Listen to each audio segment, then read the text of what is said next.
every day of the week with dozens of delicious flavors. So after your favorite team wins, head over to Handles to celebrate with locations in St. George, Layton, and Woods Cross. Hey, it's Luke with Udine Associates at American Family Insurance. At Udine Associates, we love insurance so you don't have to. With a quick call, we can get you an instant quote with the right coverages. My team of licensed agents are ready to help you with better insurance from American Family. Give us a call at 435-251-9102. At Findlay Subaru, we win for our customers. From the first handshake to you driving off the lot, our team runs the perfect game plan every time. Score your next Subaru at Findlay Subaru, 1453 Sunland Drive, on the saving side of the freeway. A lot of activity. Hey, welcome back, everybody. It's on Friday Night Football back. Region 9, Desert Hills Thunder taking on Timpanogos here. And Devin Dixon, Paul Ratliff in the Grass Creek Construction broadcast booth. Oh, baby. Let's get a look at our Star Watch players tonight. This is where we kind of try to predict who might be the Findlay Subaru star of the game. And quickly, for the visiting Timpanogos Timberwolves, Paulie, how about their quarterback? This kid can play. We were talking with the coach. They absolutely love him up there at Timpanogos, wearing number 5, Logan Holloway. Yes, this kid went off for a lot of production last week. He was the leading rusher for the Timberwolves, obviously playing the quarterback position. 19 of 29, 260 yards and 3 touchdowns through the air. Added 2 more on the ground for 5 total touchdowns last week. Logan Holloway is a primetime performer. He's a guy that's going to make a big difference in this game tonight, and rightly so, our Findlay Subaru Star Watch. Yeah, I mean, rushed it for 70, threw for 260 more, had a bunch of touchdowns, 5 total touchdowns. So did Deacon Virgin, quarterback of the Thunder. But we're not going with him. We're going with Seth Brown as our Star Watch player, because this running back for the Thunder put on a show last week up against Hillcrest with 164 yards and a touchdown. And 3 more catches for 46 yards and another touchdown for him through the air. So he not only dominated on the ground in the receiving game out of the backfield, this kid was a stud last week, rightly so. Another Findlay Subaru Star Watch. Here's a little taste, get to know a little bit from Seth Brown. We heard from him in our Media Day coverage as Desert Hills is taking the field. Here's what Seth had to say a couple weeks ago. He was joining us during our Media Day coverage, and Seth Brown first up. And Seth, look, Isaac had almost 100 yards a game last year, but it sounds like, and you got some time last year. It sounds like you guys are going to move Andresen around a little bit, and you're going to be getting a lot of totes this year. Does that excite you? Yeah, it does. And sorry, I'm bad at interviews, but yeah, I'm very excited, and I've always loved the position running back because, I mean, I don't know, I love the adrenaline and just having the ball and having almost everybody on the field try to want to tackle me, and scoring touchdowns is just the best feeling in the world. And yeah, let's get you good at Findlay Subaru. We win for our customers. From the first handshake, he likes scoring touchdowns. He said he's not great at interviews, but he's really good at football, so we'll see him on the field tonight tearing it up. All right, we're going to take a break for our national anthem, but when we come back, keys to the game, starting lineup, and kickoff, it's the Thunder and the Timberwolves live on the Fan Sports Network.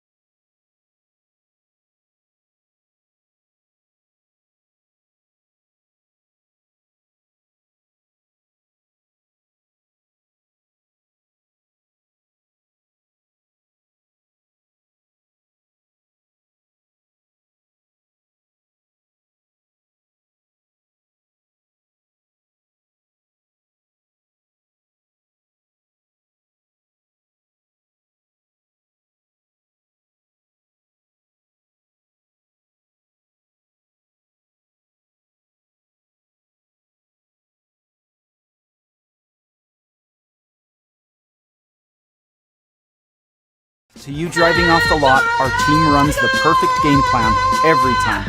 Score your next Subaru at Findlay Subaru, 1453 Sunland Drive, on the saving side of the freeway. Own property and want to rent it? Then you need the right team with 13 years of local experience. Aim to maximize your rental income and find quality tenants while keeping turnover low to increase your revenue and truly maintain your property. Learn more at redrockpropertymanagement.com. From bold statements to subtle compliments, Wilkinson's House of Lighting will help you more fully enjoy all the different spaces in your home. Find us online at shopwilkinsons.com or come in and see what's new. 88 East, 1160 South, just off Main. Hey, it's Marco from Coral Canyon Golf Course, inviting you to play the course with the best backdrop in southern Utah. Make sure you get out and experience great golf for a great price at Coral Canyon. Visit coralcanyongolfcourse.com or call us at 435-688-1700 for your tee times. God bless America.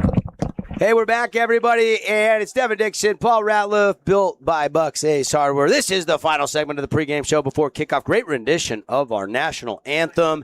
And let's take a look at the Creamery. Oh, everybody loves the Creamery. Make sure you're up and down I-15. You stop in for delicious ice cream or their cheese curds at the Creamery in Beaver. And Paulie first for Timpanogos.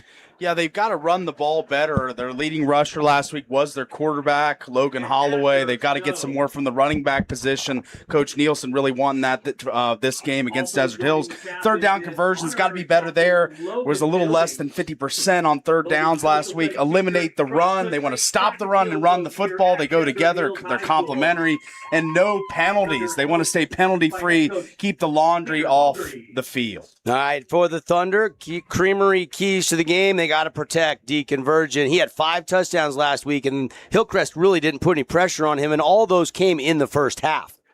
That's right. Yeah, they rain down touchdowns, and they just got to keep them upright. I think that's a huge key to tonight's game. Is the Timpanogos pass rush going to be pretty tenacious? All right. Also, Coach Frankie wants to get the screens and the RPOs going, and then defensively get pressure on Holloway and finish at the quarterback. Keys to the game brought to you by the Creamery.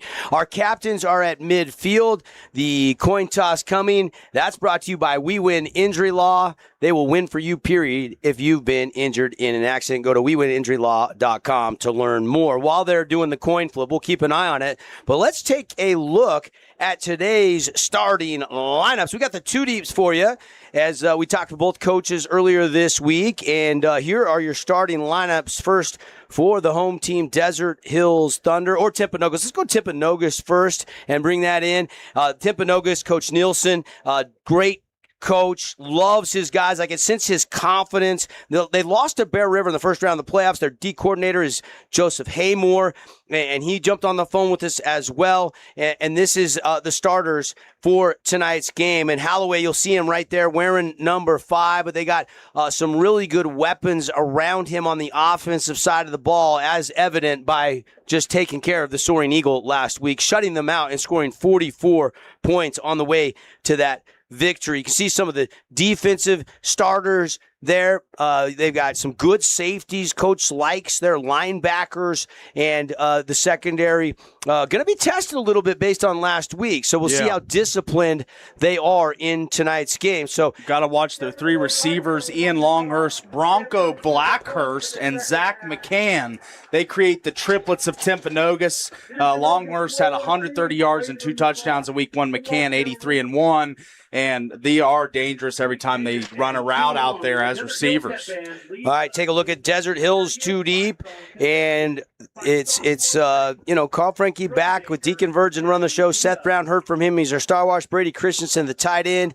They do have Tayson Mizukawa, who just this week got moved to center. He's never played that position. Hearing good things about that. A guy that will do anything to help the team. And then, of course, they've got some very talented wide receivers, including Isaac Andresen and Tag Britton, Brett Heiner, and Isaac Hall. Those are kind of some of the favorite weapons. But that security blanket seems to be Brady Christensen, because him and Virgin were teammates last year. Yeah, they got the cohesion from a year ago, and obviously a really talented receiving core and running back group for the Thunder.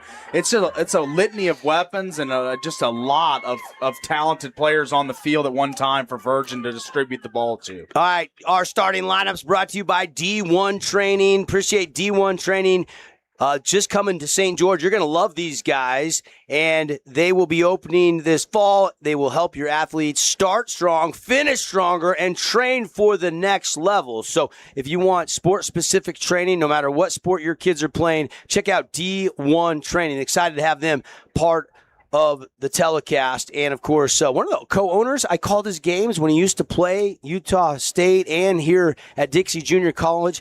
You might remember the name, some of our older audience, Aaron LeSueur, really speedy wide receiver. So the flip was won by the Timberwolves. They deferred, the Thunder, and they've deferred. So they will kick off, and it'll be Timberwolves football. And we are underway, returnable from the 7. Right down the middle, decent return out across the 30 before driven down by about 3 different Thunder players. And that's where Holloway and this offense will set up shop. The running back is Tyson Knapp. Receivers Ian Longhurst, Jay Spencer, Zach McCann in the slot. And then, pretty good offensive line. And is watching them in warm-ups, Paulie, our first live look at Timpanogos, but they've got decent size. But the defensive line at Desert Hills, it might be one of the more unheralded defensive lines in the region. So we'll see how it plays out in the trenches tonight, something you always keep an eye on. That's right. Love to see the Hogs down low making big plays for their teammates. Holloway looks at Coach. Coach looks like he's audible and changing the play call. 5 on the line of scrimmage for the Thunder. Now they come up and press the defense on the edges. Holloway's looking to throw.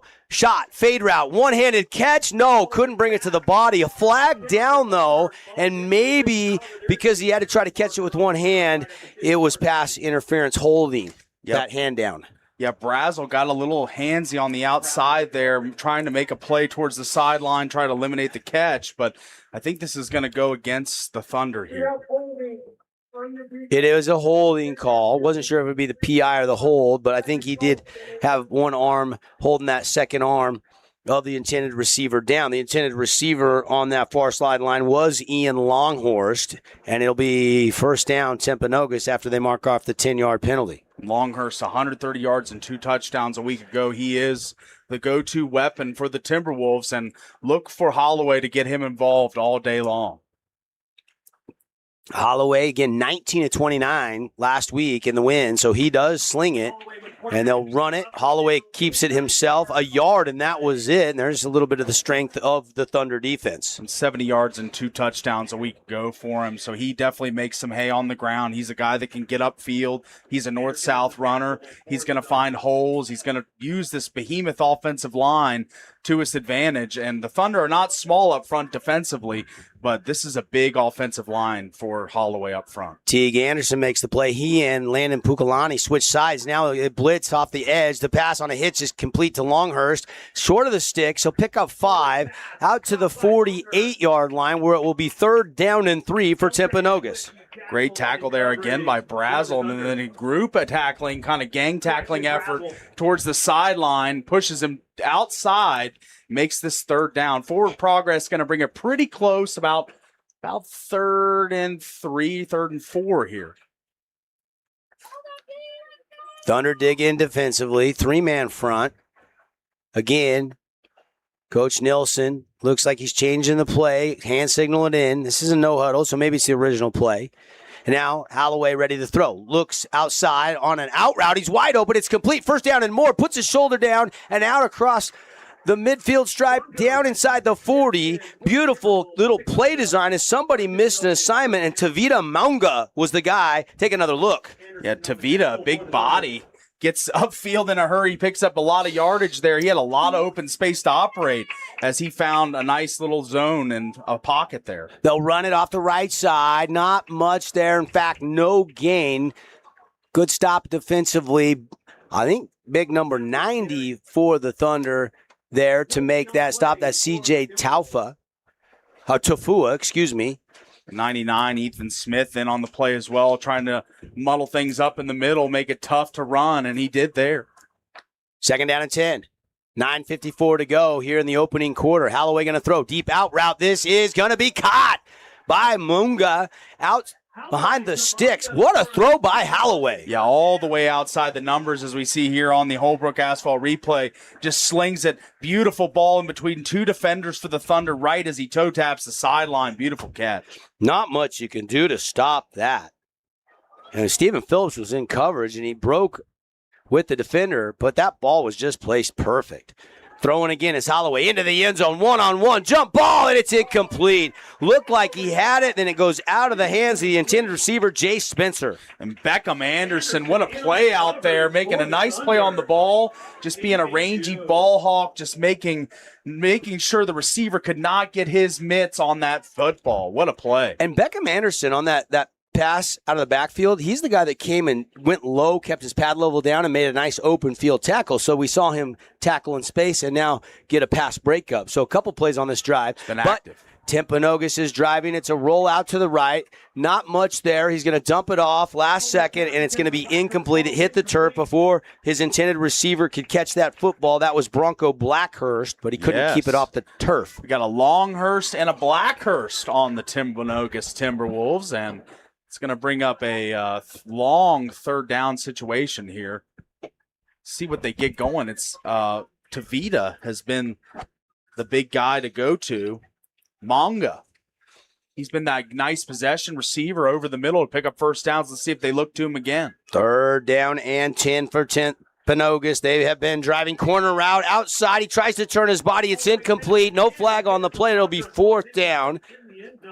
Yeah, incredible coverage there on the outside by the Thunder. I mean, that was just playing the ball perfectly, not seeing the ball, but just staying with the receiver, keeping his body in front and not allowing the receiver to break through and make the play. Beautiful. Fourth down now. And they're going for it. At least maybe a hard count, see if they can get a jump here. By the way, that was Dylan Hermanson on the coverage for the Thunder on that last pass. They're going for it. 4th and 10. Pressure comes. Gets rid of it. Out route. Never saw it. Incomplete. And it's going to be a turnover on downs. And Desert Hills bends but doesn't break. That's right. A little bit of a leak in the dam, but it doesn't break. Beautiful play here. Just staying in your zones, covering all the ground that needs to be covered, not allowing any pockets for the receivers. And it is going to be first down for Deacon Virgin in this offense that just hung 40 points a week ago. Now at home, let's see what they can rev up tonight. Deacon Virgin, 13-22, 195 yards, threw it 15 yards of completion, right there at 60%. The impressive thing was 5 touchdowns last week in that victory at Hillcrest, 40-0. They had the continuous clock the whole second half. Neither team scored in the second half. Virgin out of the gun, new center. That's Mizukawa. Hits him on the numbers. Now they take a fade route. It's underthrown, and it's intercepted by Timpanogos. Nice play, and now returnable to the 35, cuts back to the 30, and then finally tackled by Mizukawa at the 25-yard line. Interception by Garrett Haymore. Yeah, Haymore is just the beneficiary of a little bit of an underthrown ball here from Virgin. As we see on the Holbrook Asphalt replay, this ball hangs up in the air. It's kind of a moon ball a little bit, and he is able to get under it and bring it back for a nice little return, a little agility here in the open field, makes a couple of tacklers miss, and gets all the way inside the 25-yard line. And that one's on Deke. He underthrew it. He underthrew that one. Heiner had a little more room to the outside, and Deke threw it too far inside the numbers there. Heiner tried to adjust and play defender and just couldn't get to it.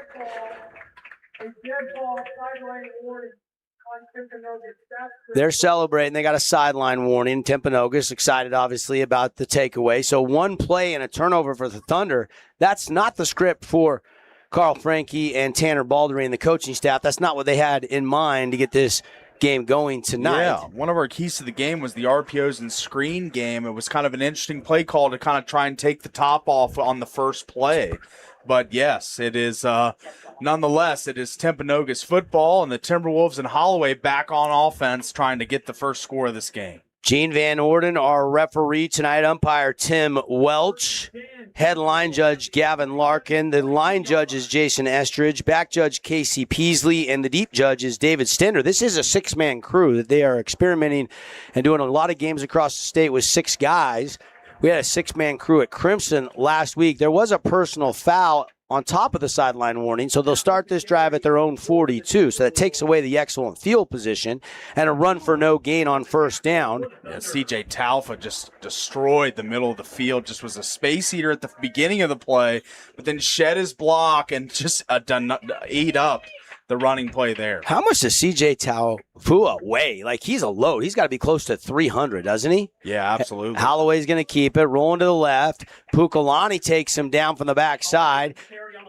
Good job not to get a horse collar there and get under the pads, and it's a gain of 4, almost 5. Take another look at this tackle. It does show Holloway's athleticism getting upfield, but a good group tackle, gang tackle to the ground there, and makes it third down. That was Phillips, with the tackle. Phillips spotlighted in the Friday night spotlight, had 7 tackles and a sack a week ago. Had a really good game against Hillcrest. Third down for the Timberwolves. They'll go empty. Holloway's going to run a design quarterback draw. He gets hit, but he breaks the tackle and gets the first down. He was a yard and a half short, took a big hit, but they didn't wrap up, and he's able to keep those legs churning. Yeah, he bounced off this hit. I mean, just a beautiful, just drive the legs, keep up those knees up high, and keep moving forward and not allow the drag back and the forward progress to be stopped. First down.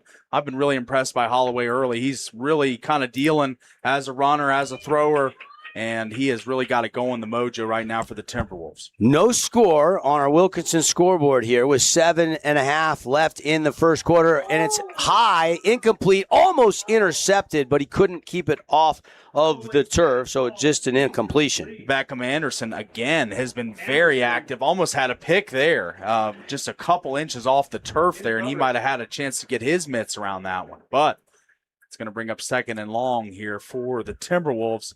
Holloway, I'd like to see a little more pressure if I'm Desert Hills. Dial up some exotic blitz packages, maybe some stunts, some twists up front. Try and get some pressure on Holloway, who's been really sitting back there kind of cool, calm, collected.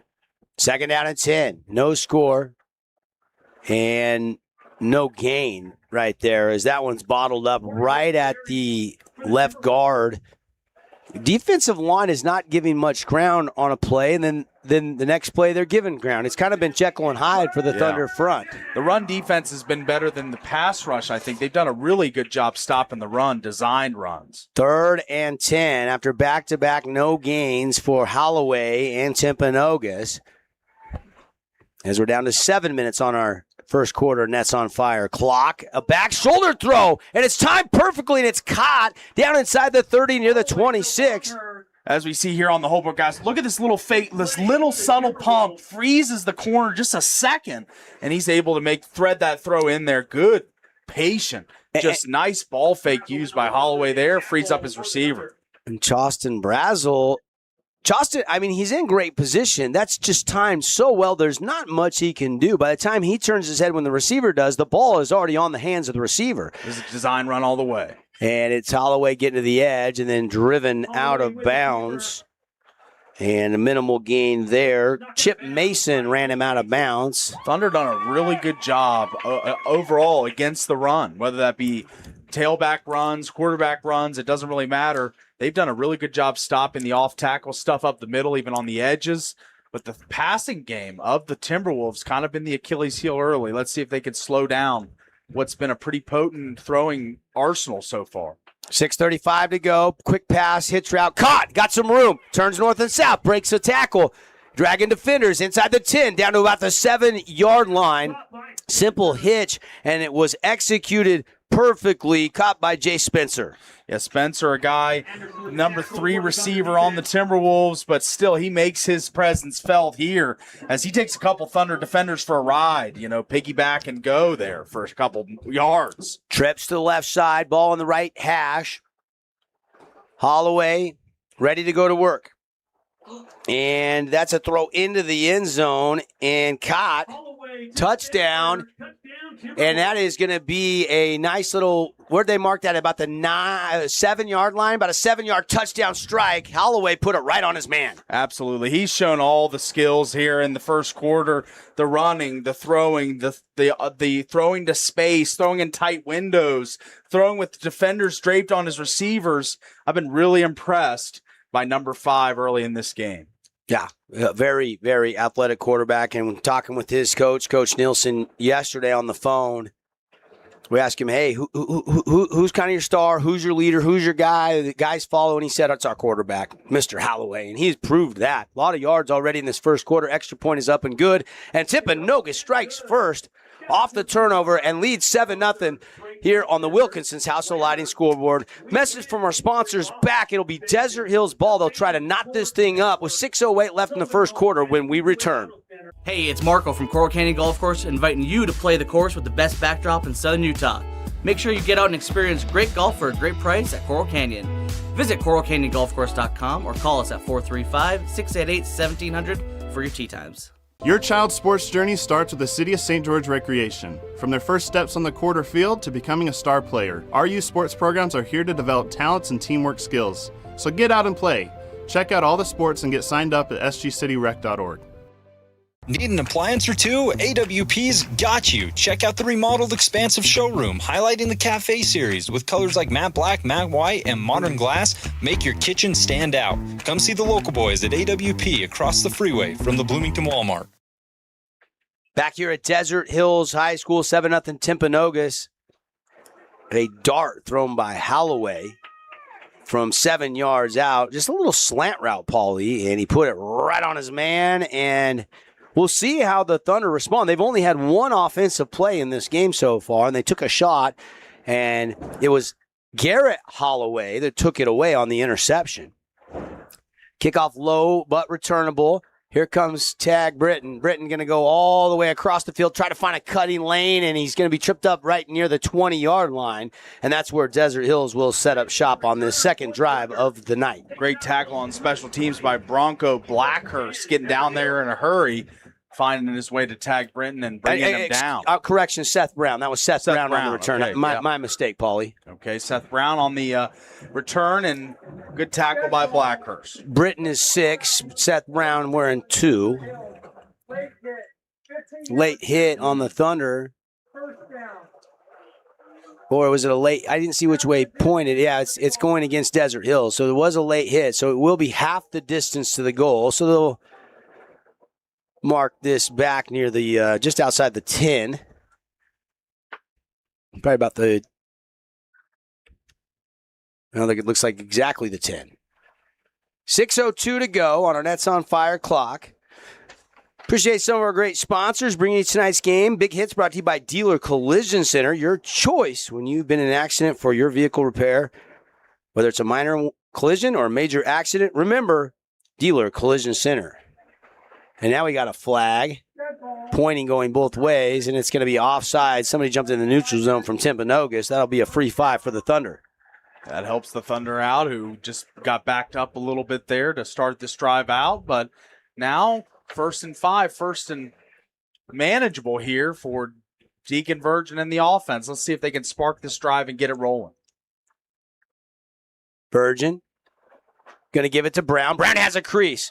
Cuts back and is taken down near the 24-yard line. That is about a 13, almost 14-yard pickup. And actually, correction, I forgot about the 5 free yards. So about a 9-yard pickup, but enough for a fabulous Freddy's first down. Take another look. We see on the Holbrook Asphalt replay the burst through the first level. I mean, he gets to the second level almost instantaneously. Takes him like 2 seconds to get to the second level and make his impact. Even the 3 or 4 yard runs are impressive.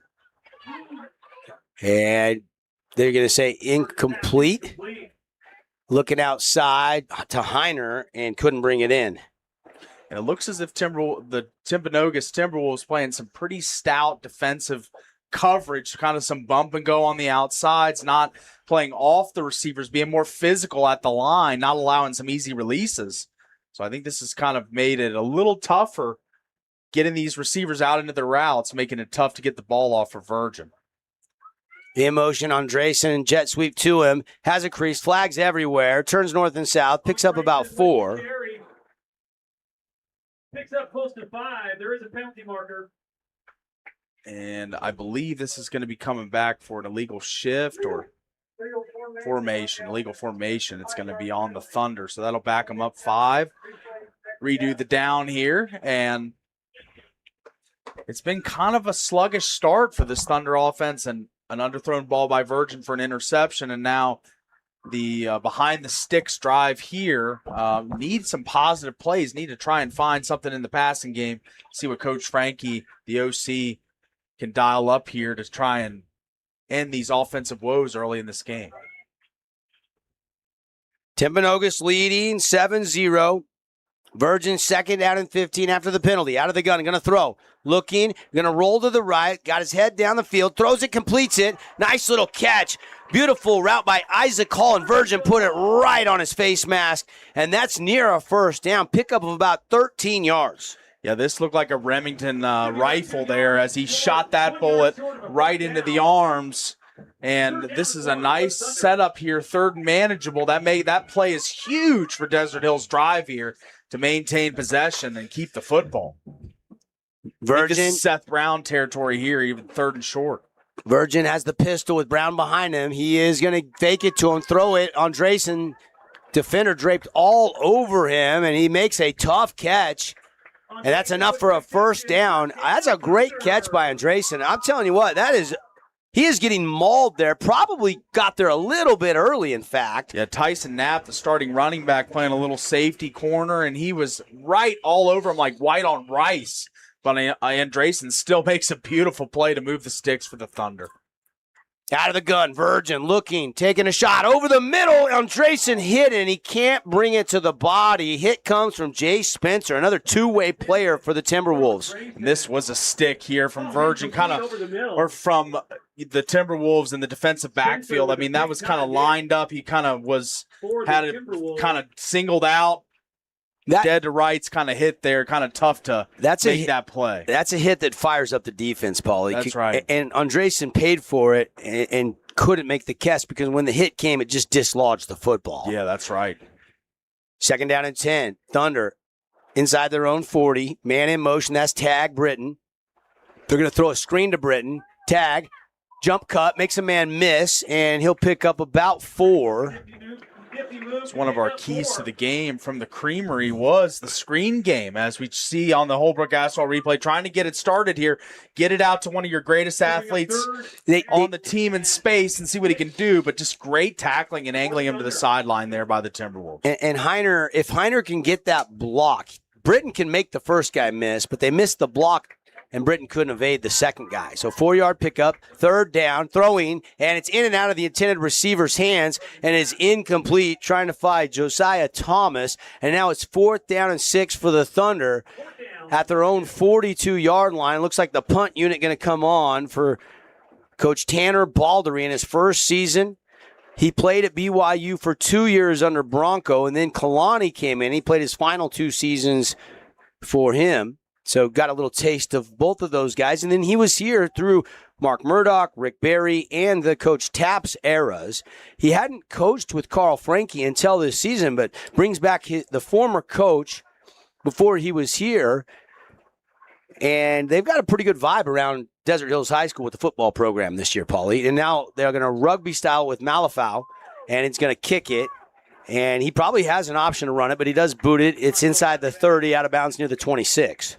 Now the Thunder defense back out onto the field. They've been kind of on the field quite a bit with the quick possessions by the offense. So let's see how this Timberwolves offense continues to move the football, or if the Thunder can come up with some big stops. I mean, this is a big drive in this game for this Thunder defense, and the Timberwolves offense is running hot right now. Holloway really distributing the pill well, getting into the open lanes as a runner. So let's see if the Thunder can make some adjustments and come out here and thwart this drive, or does the machine keep rolling for the Timberwolves up 7-0 already?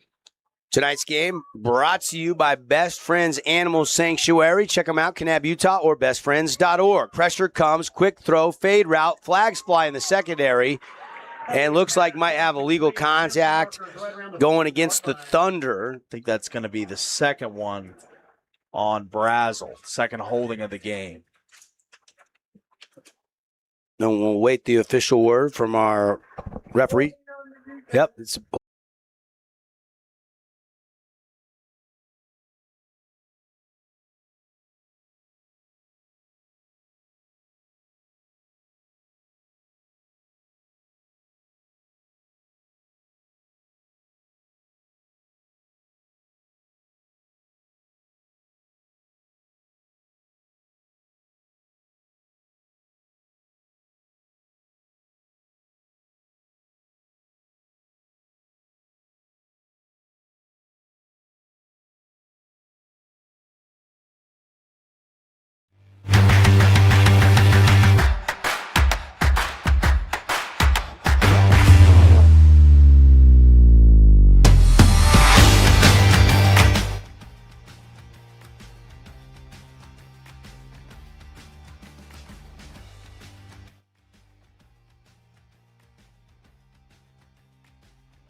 pushing second effort, getting a little bit more.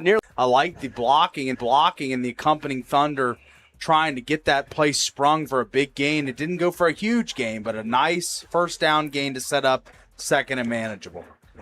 Virgin out of the pistol. He'll give it to Brown on a fake. He rolls. He's still got the football wide open, and it's caught. But, oh, no, Brady Christensen falls down, and he's shy of the first down. He couldn't keep his footing.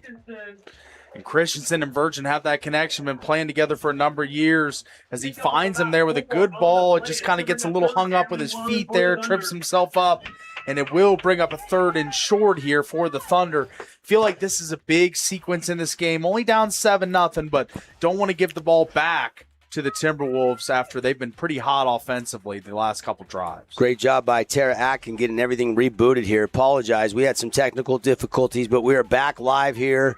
Didn't miss any scoring, and now a good run by Brown. He's bent back at the 35-yard line. Big first down brought to you by Fabulous Freddy's. Fuel it up, wash it down, and save. You and your car always feeling fabulous at Fabulous Freddy's, and a fresh set of downs for the Thunder. Absolutely. Thunder moving the chains, and it's been a good first couple offensive plays here. They've gotten some play action looks, some rollout looks for Virgin, getting him in the open space.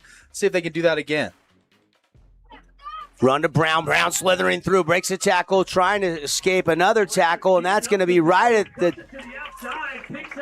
line to gain, and they're going to say he got 11, first down Thunder. So back-to-back first downs by the Thunder, and this is the best field position they have had in this first quarter with just 20 seconds left on the Nets on Fire play clock. And that could have gone for a lot more yards. Jay Spencer, Zach McCann, two-way starters for the Timberwolves, kind of gang tackle Brown to the ground, but still a first down nonetheless, and they're moving.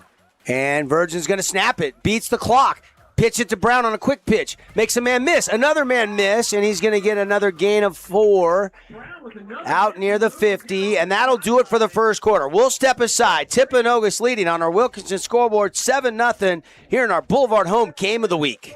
It's a Jersey Mike's thing. Everyone loves local sports and, of course, loves ice cream. And the best ice cream on the planet is Handel's Homemade Ice Cream. Open late every day of the week with dozens of delicious flavors. So after your favorite team wins, head over to Handel's to celebrate with locations in St. George, Layton, and Woods Cross. At Findlay Subaru, we win for our customers. From the first handshake to you driving off the lot, our team runs the perfect game plan every time. Score your next Subaru at Findlay Subaru, 1453 Sunland Drive, on the saving side of the freeway. Oh, hello, Italian nightclub from Jimmy John's. Ciao, freshly baked bread piled with Italian-style meats. Hey, hand-sliced veggies. Am I obsessed with this sandwich? Yeah. So what if I am? Jimmy John's. Order online or on the app.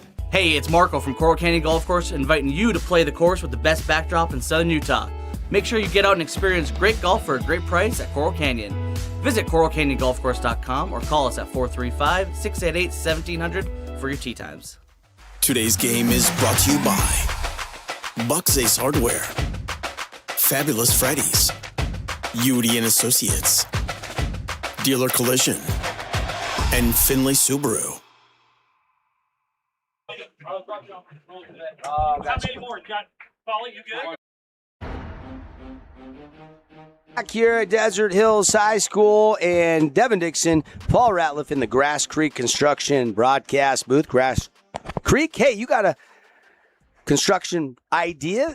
They'll build with integrity. That's their competitive edge. Check them out, grasscreekconstruction.com. Excited to have them back. A big part of our community. Rolling out Virgin on second down and 6. Keeps it. Virgin's going to tuck into Timpanogos territory for the first time tonight. Driven out of bounds near the 46-yard line. That's a pickup of 5. It'll be third down and a long one. And a lot of the play construction from OC Carl Frankie has had Virgin on the roll, moving out on the left side, right side, finding ways. And that time, nowhere to throw, but he tucks it and runs. Watch this, Paulie. Watch the running back, Seth Brown.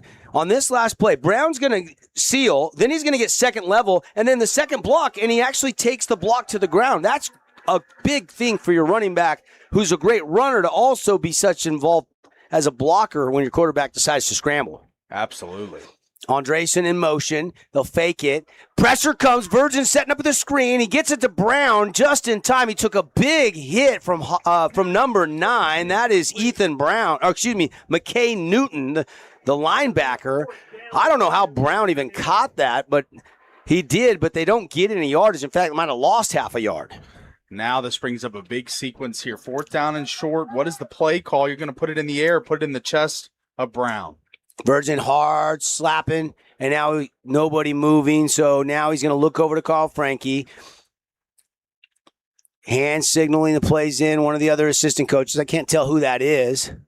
Plus territory here. You'd think that this is an opportunity for the Thunder to go. Yeah, preseason, you want to keep moving the chains. They throw it outside, caught by Brown on an out route. Makes a man miss, makes another man miss. He's to the 20. He's down the sideline. He's inside the 5. Touchdown, Seth Brown on 4th down and 2. He takes it 46 yards for the special moment when you touch it down. Brilliance from Brown. The high wire act along the sideline. He looks like a trapeze artist walking the high wire.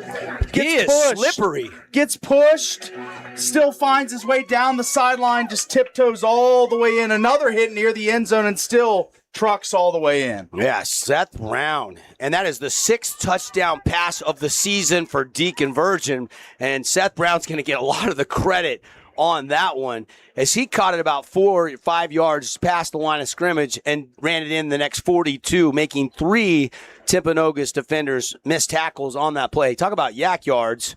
And they bobble the snap. It's a fire drill. Heiner's rolling out. He's looking to throw. He's got a man open. 2-point conversion is good. It's caught. It's a lead of 8-7. Brady Christensen, the tight end, caught it on the fire drill. You don't see that work very often. No, a botched play. The ball's on the ground. It's a bad snap, bad hold, whatever happens there. But at the end of the day, there's time. There's plenty of time to roll out and make a play, and they do for the 2-point conversion to take the 1-point lead. Yeah, fortunately, no illegal man downfield on a play like that. No holding, no penalties, and they get the lead. Desert Hills for the first time tonight, the unconventional way, and it's now 8-7. We'll keep it right here. And inside this scoring timeout, it's brought to you by Luke Udy at Udy & Associates, your Southern Utah local American family insurance agent.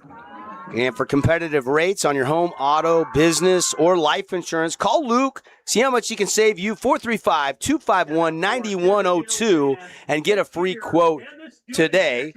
Appreciate Sport Court of Southern Utah as well. We're bringing back our scholarship with the Fan Sports Network and the Court Specialists featuring Sport Court.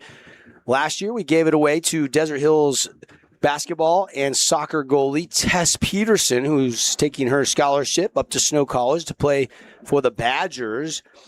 Prior to that, it was Pineview lineman Boston Wilden. Boston Wilden, who's now playing for Coach Delane Fitzgerald up at SU. He walked on and he's earned a scholarship. And so we're going to keep that momentum going. A portion of every job that Sport Court and the Court Specialists do goes towards the scholarship fund. We've been giving away $5,000. We're hoping to give away more this year. We got some fun things in the works. You can nominate seniors that play sports that have a 3.0 GPA. Just go to thefansportsnetwork.com. And if you want to put the ultimate playground in your backyard, give them a call, get a free quote today. Kickoff returnable out to the 25-yard line, and then a wall of thunder knock him down. And a nominal return there by number 13, Garrett Haymore, and that's where the offense for Timpanogos and Logan Holloway will set up shop. So both quarterbacks have a passing touchdown, but the 2-point conversion by the Thunder, the difference in this game with 11:21 left here in the second quarter on the Nets on Fire clock. Still real early in this game, but the first sample of adversity that the Timberwolves have faced, it's been smooth sailing up until that last drive defensively. And now offensively, Holloway's got to carry out the offense, keep the ball, possess, and keep the clock moving and try and put points on the board here for the Timberwolves as number 5 takes the snap and he's in the gun and flings it out wide. And it's caught. Good catch there by Tyson Knapp, another two-way guy. You're seeing, 4 or 5 Timberwolves go both ways. And, again, it's hot today, Paul. Yeah, it is. Probably a lot hotter down on the field. The turf temperature probably super high. 101 we're seeing on the weather app, and probably 109, 110 on the field down there. So yeah, and the turf temperature on your cleats probably 125, 130. Yeah, that's right. Holloway, quick pass, kind of airmailed that one. Might have slipped out of his hand with the hot temperatures we were just talking about, and it's incomplete on second down. It'll be 3rd down and 5 for the Timberwolves. This could be a massive opportunity here for the Thunder. Just scored. They could hand the ball back to their hot offense. It was kind of what Timberwolves were doing earlier in the game, handing the ball back to their hot offense after going on a great drive. So let's see if the Thunder defense can play a little complimentary football and get a huge stop here. Holloway sitting in the pocket, taking a shot, one-on-one, and he couldn't make the grab. That was Ian Longhurst, and he just couldn't bring it in, and it looked like a pretty good ball on the deep route from Holloway. It was a good ball from Holloway, but it was step-for-step coverage by Chasten Brazel. You know, he's had the 2 penalties earlier in the game, but that time stood tall. Step-for-step coverage was stride for stride all the way down the field. That was beautiful. Wow, so Desert Hills still has the momentum. On 4th down, they score the touchdown. Then they get the 2-point fire drill play, and now they get a quick 3-and-out. And momentum is kind of, Uncle Mo is kind of here at Thunder Field. That's right. Uncle Mo's in the building. Here's the kick, and it's kind of bad kick here. It's going to roll and get a nice roll for him, but Timberwolves lucky with that roll. That was a bad kick off the foot of the punter for Timpanogos, but nonetheless, it'll roll all the way down to about the 32, and that's where Desert Hills will set up shop on offense. And, man, we just saw an impressive drive, running the football from Seth Brown, catching the ball from Seth Brown, deconverging some nice rollouts, changing the arm angle, finding ways to get the ball distributed. And let's see if this offense can continue its hot roll. Already 7 on the board. Trying to add more right now. And it's interesting, Desert Hills is shorthanded tonight. We didn't get a lot of time in our pregame show to spotlight, but arguably their best cornerback is out, and that's Lincoln Hilliard.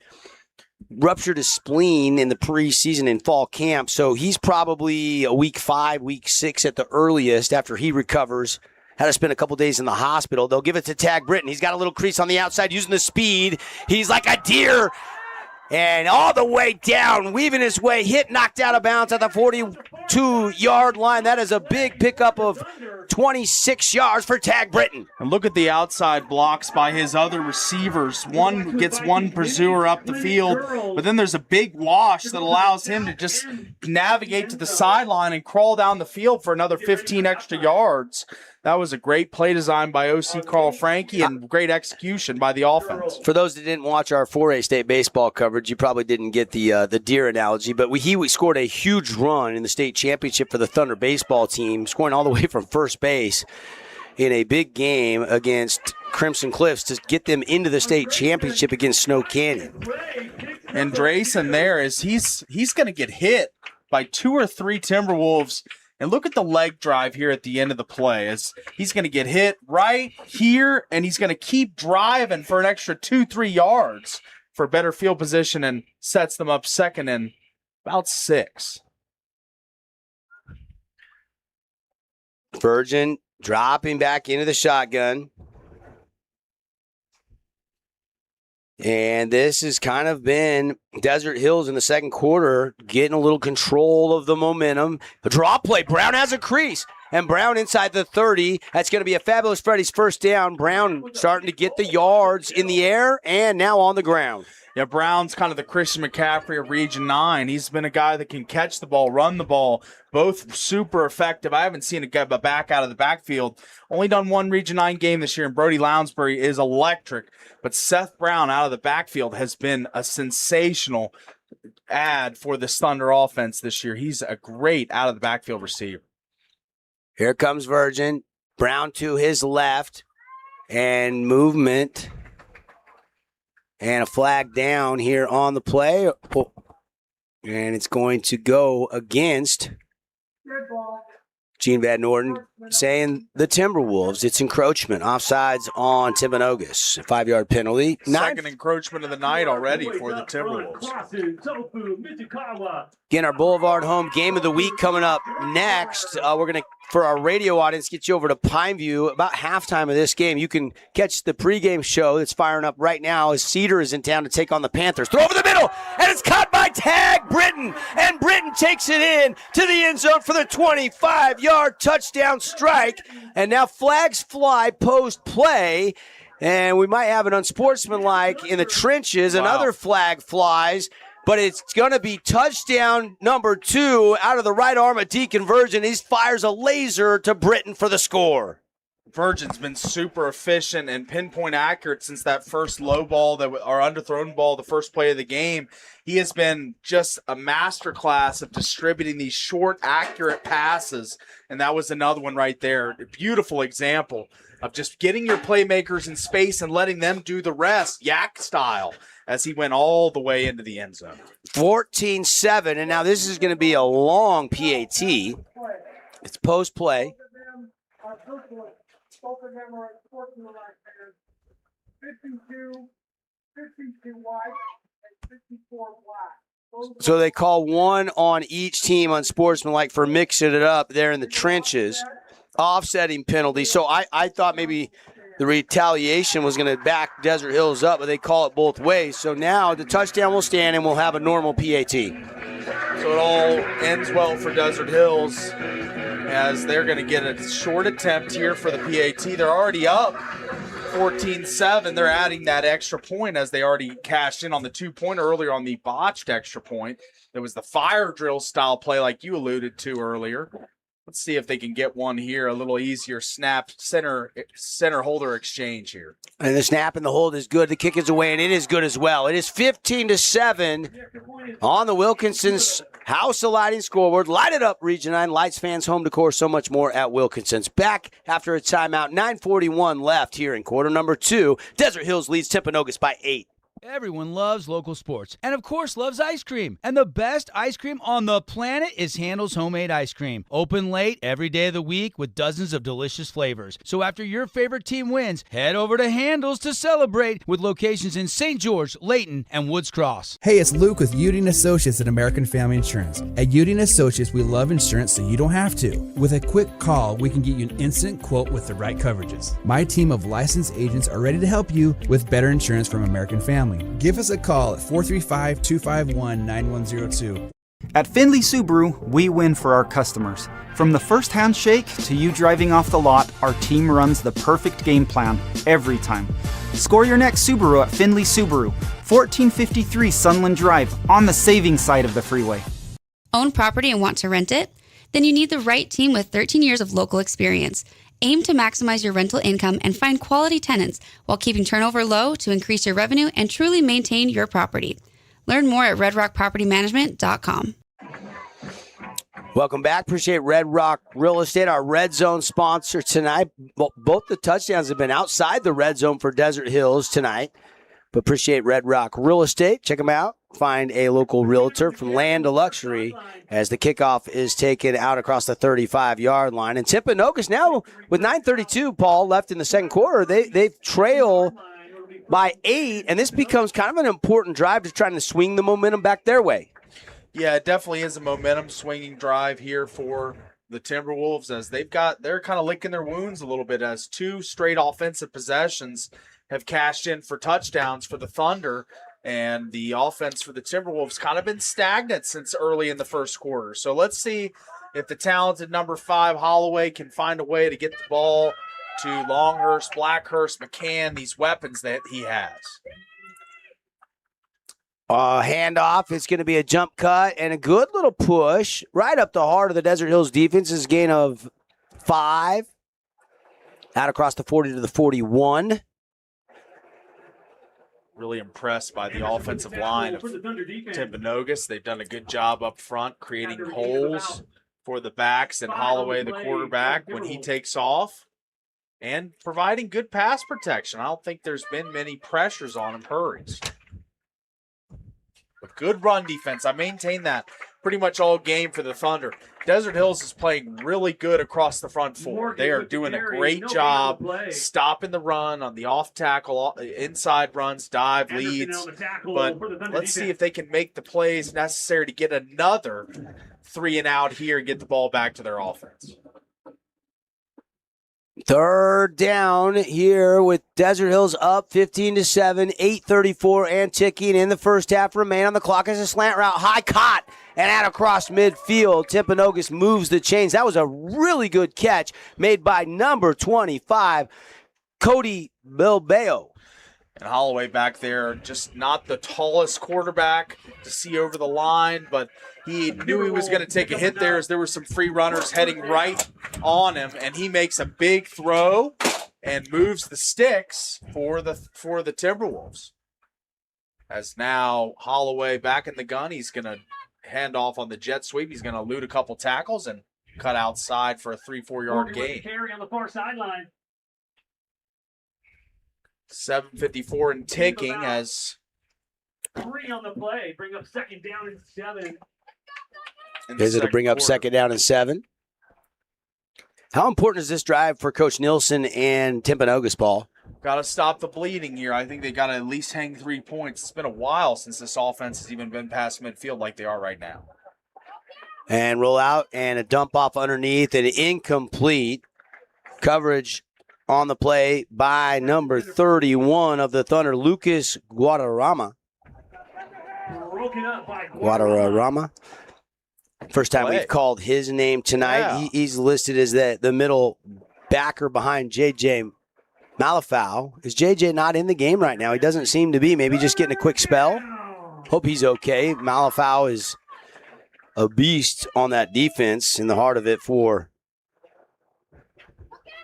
And now a throw, and it is caught. Good catch. Tackle made immediately, but that'll be another Fabulous Freddy's first down. Catch hauled in by number 10, Zach McCann. And the tackle by 40'3", Troy Malafau, who he was on the outside there trying to make the play and makes the tackle, but not in time before a first down's picked up. And this has been the best drive for the Timberwolves in some time. Let's see if they're able to cash this one in with a score as Holloway back in the gun. Going to take the snap and roll right, set his feet, throw it, fling it outside, and it's way out of the outstretched arms of Tavita Longa.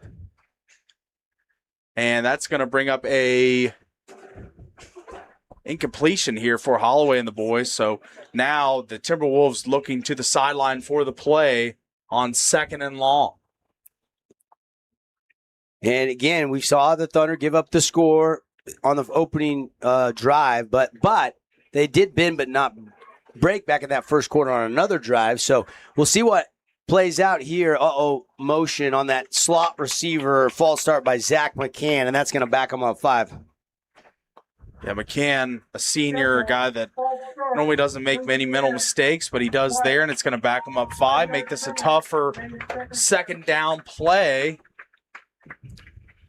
As now Holloway and the offense hitting some turbulence a little bit here, and let's see if they're able to make this play and move the sticks.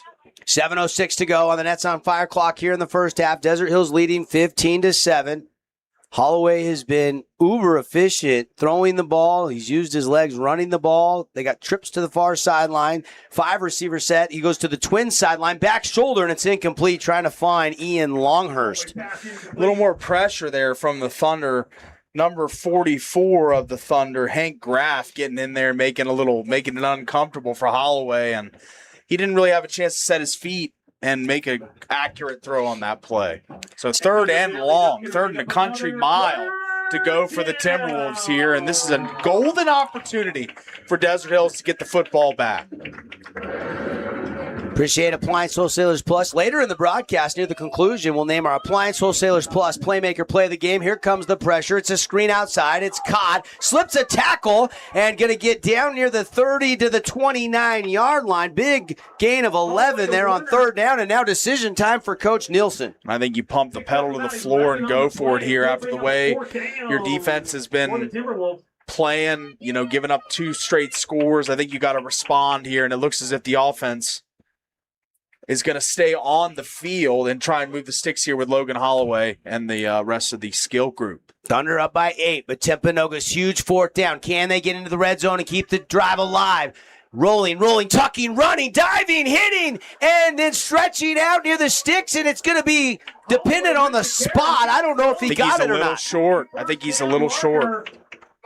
Take another look. Holloway trying to do it with his legs. The hit came, and it was a punishing hit delivered by Holloway falling forward, but it's a turnover on downs, and the defense holds again. Yeah, what a play. Sideline to sideline. Holloway's a heck of an athlete in the open field. Hard to bring down in open spaces. He took on 2 tacklers there and continued to surge forward. Didn't quite get the first down, but a heck of an individual effort, but just so many group tackling, gang tackling, whatever you want to refer to it as, by the Thunder there. Is it took a committee to bring him down, but they do, and it brings it back to Virgin in the offense. Big time for Tanner Baldery and the Thunder. And Paulie, they've been really rotating, keeping guys fresh. It is hot, 101 right now currently here in St. George. At 7 o'clock, we're an hour into the game. We got 6:04 left in the first half. It's a draw play to Brown on first down. He's got a little crease. It's going to be a pickup of 13, and Seth Brown picks up another fabulous Freddy's. First down, and it looks as if he's one tackler, in the second, third levels away from busting one of these. He's been close a couple times. That second level tackler right there that grabs him, slows him up just a bit, I think allows the breakaway speed to diminish a bit and bring that play down for way less than it could have been, but still a great run by Brown. And I love how Deacon Virgin carried out that play fake and actually empty-handed made a throwing motion there to try to freeze the defenders and give Brown as much room up the middle as he could. Now, Andresen in motion. It's Brown again on a draw play. Makes a man miss, and he's going to pick up 4. Good hard running by Seth Brown. It'll be second down and 6. Brown's a guy that he's kind of like Ashton Genty of the Raiders. He's going to have a lot of times where he's going to be hit in the backfield, yards of before contact, before he even reaches the line of scrimmage from the Timberwolves run defense, but he made a play there. And so flags get some fly. early movement here. Yep, they blow this play dead. Today's game brought to you by our friends at Scooters Coffee. Fuel your game day at Scooters Coffee in Hurricane. I stopped there yesterday. I was out at the Hurricane soccer field football field where they play the soccer for a soccer game. And it was Desert Hills with a 3-1 win in that one. But I got an amazing drink, a little protein smoothie, and it's served by amazing people, amazingly fast. So next time you're cruising through Hurricane, stop and see our friends at Scooters Coffee. Also want to remind everybody that Mountain Mike's Pizza, we got our Mountain Mover Award that we'll be scouring Region 9 for, and next week we'll start honoring our local legends. Thank you, Mountain Mike's Pizza. And a throw and a catch by Andresen. Andresen to the 40 of Timpanogos before he's driven out of bounds. And that is going to be about a 20-yard gain and a good throw again from Deacon Virgin. And Virgin's got the mojo going with his receiving core now. It appears from that first throw to now, it looks as if he's worlds more confident in the pocket, finding receivers. There's open windows. They're starting to break through in the secondary and get past these Timpanogos defensive backs and find openings for Virgin, who's been finding them with precision and accuracy. 4:35 left here in the first half. Desert Hills up 15-7. Virgin has it batted down. It's incomplete. Good play coming in off that right edge.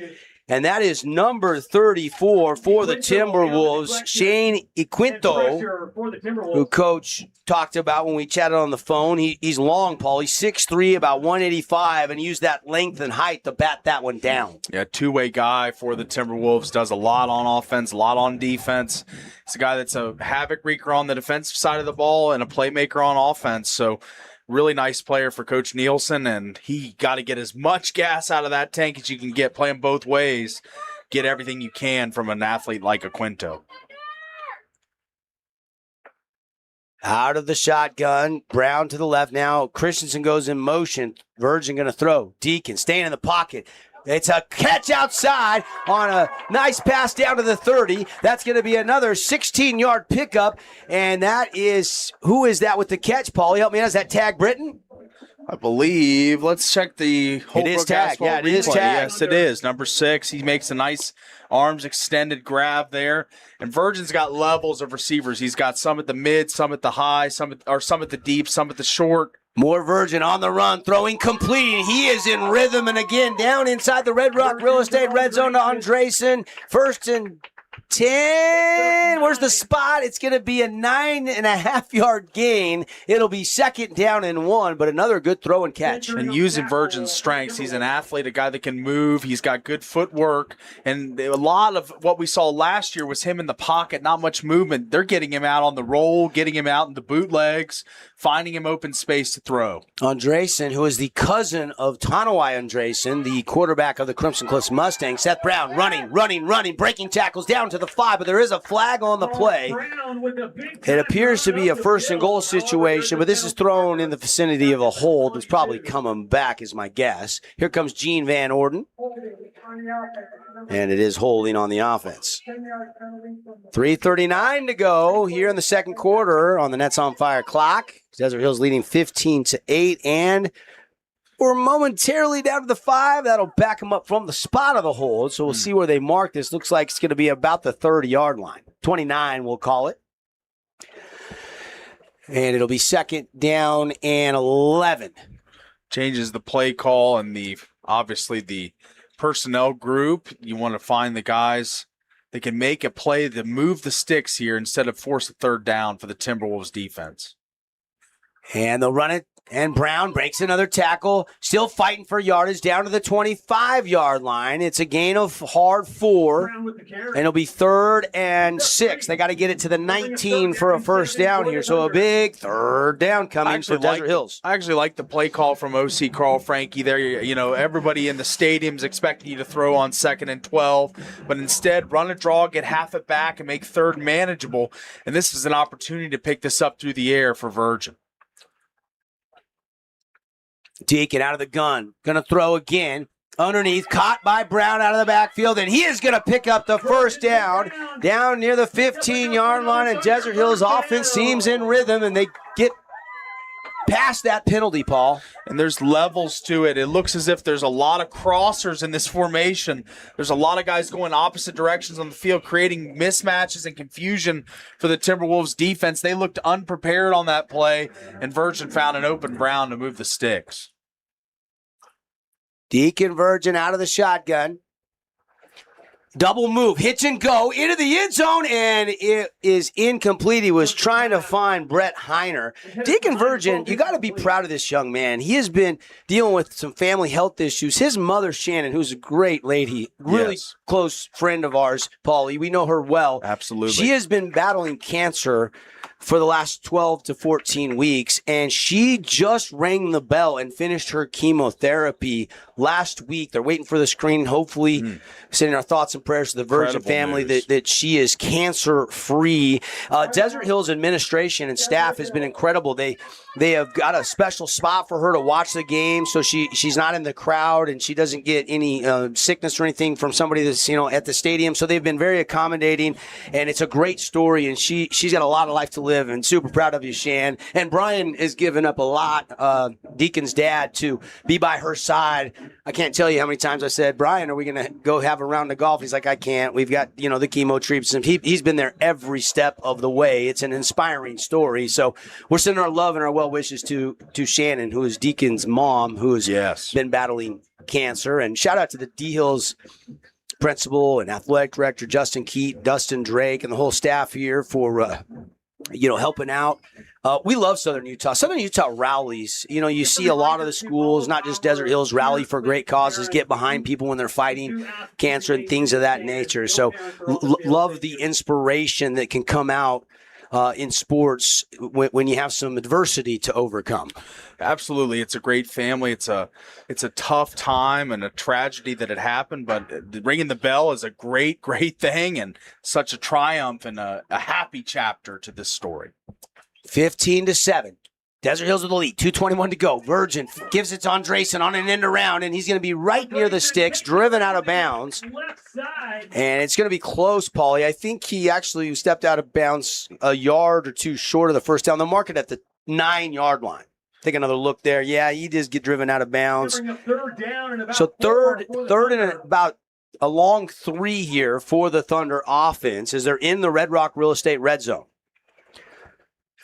Tonight, Paulie's scanning the field looking for our Jersey Mike sub of the game. We'll name that a little bit later on in the broadcast. Same motion, but this time they give it to Brown, but he's hit and dropped. He falls forward. He gets back to the line of scrimmage, and that's it. And now it's going to be 4th down, and Timpanogos is going to take a timeout to stop the clock so they can have some time on offense. And it's decision time for Coach Tanner Baldery and Carl Frankie. You want to go for 3 here, push the lead up to 11, or do you want to try to pick up the first down and try to punch it in and get another 7 hung on the board?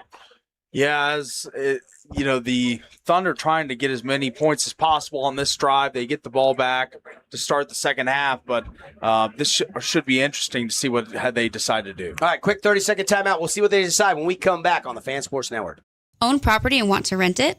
Then you need the right team with 13 years of local experience.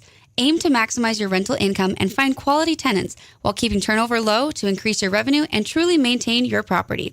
Learn more at redrockpropertymanagement.com. From bold statements to subtle compliments, Wilkinson's House of Lighting will help you more fully enjoy all the different spaces in your home. Find us online at shopwilkinsons.com or come in and see what's new. 88 East, 1160 South, just off Main. Yeah, I see it. All right, decision time, and the offense is staying on the field. Coach Frankie, the offensive coordinator, head assistant coach here, is going to leave Deacon Virgin and the Thunder offense on the field. They'll go 2-back set with Andreessen and Brown to either side of Virgin. They'll run it. Andreessen up the middle. He's going to dive down near the 5-yard line, and it's going to be dependent on the spot. It's going to be really close. Timberwolves signaling it's going the other way, but it's going to be super tight. I mean, let's see if we can get a better look at it here. The forward progress doesn't stop until right at the 5, right at the line. I mean, it's going to be close. Depending on the spot, they're going to roll the chains out here, I bet. We can't tell where the knee went down. It looks like they're spotting it just shy of the 5. Although the marker is a little shy of the 5, and still no signal yet. You could be right. Discussion. The chain gain's coming onto the field. Yeah, would have figured. I thought it was close enough to warrant that, and they will make their way out. And a measurement due here. I think it's a little short here. I like the aggression from Carl Frankie and the offensive staff for the Desert Hills Thunder. I really like what they're trying to do here, but I don't think they're going to be rewarded on this specific play. This is going to be super tight, but I think they're a little short. Measurement tonight brought to you by our friends at, RV Nation Repair. RV Nation Repair handles collision damage, fiberglass, and roof repairs, full-service bay, plus mobile RV service that comes directly to your campsite. And it is a turnover on downs. Paulie, you were right. You got eagle eyes up here from the Grass Creek Construction broadcast booth. Yeah, it just looked like it was a tad short initially, and it was. And the Timberwolves, with 1:32, let's see what they can do. Let's see if they can matriculate down the field and make some plays and put some points on the board before the half. It would have been about, a 35-ish yard, 37, 38-yard field goal attempt if they had so chosen to do so. And they didn't end up leaving no chance there with the special teams to make it 11. I mean, 11's kind of an odd number there. You're up by 8, but I guess it would have been a touchdown and a field goal. And you still would have had the lead if you look at the math that way. And that ball is tipped and it's incomplete. Clock will stop with 1:29 left here in the second quarter. 2nd and 10, and Timberwolves trying to conserve clock, make sure that they don't run it down too low. They got to get all the way down the field here to get in field goal range or score a touchdown. So it's going to be interesting what they do. How aggressive is Coach Nielsen here? And Holloway going to throw, out route caught. And a good high catch, reeled in. I mean, we got some receivers. Timpanogos, very impressive. That's Jay Spencer. He's been playing both ways. And that's a 7-yard pickup on that far sideline, maybe even 8 based on the marker on the far sideline. And it'll be 3rd down and short. Clock stopped at 1:25. Coming up, we'll have the Pickle Pad halftime show for you. Paulie and I will get you some early scores from around region. Of course, this was an hour earlier start, so a lot of the games are only about 15 minutes in right now. Hurricane doesn't play till 8 o'clock local time because they're down at Moapa Valley for the second week in a row. They are playing in Mesquite. And it's 4th down, and the punt unit probably going to have to come on. Too dangerous here to get stuffed and give Desert Hills a short porch. So the stop on 4th down after the incompletion, and the punt unit is on for Coach Nielsen. And the punter, Tavita Maunga, will be standing a yard or two deep in his own end zone. Late guy to run onto the field, and now he is in for protection. And Andresen is standing at his own 47-yard line. He's going to have to come up on this one. He's going to let it hop on a bounce, grabs it at the 48. Reverses course to the wide side of the field.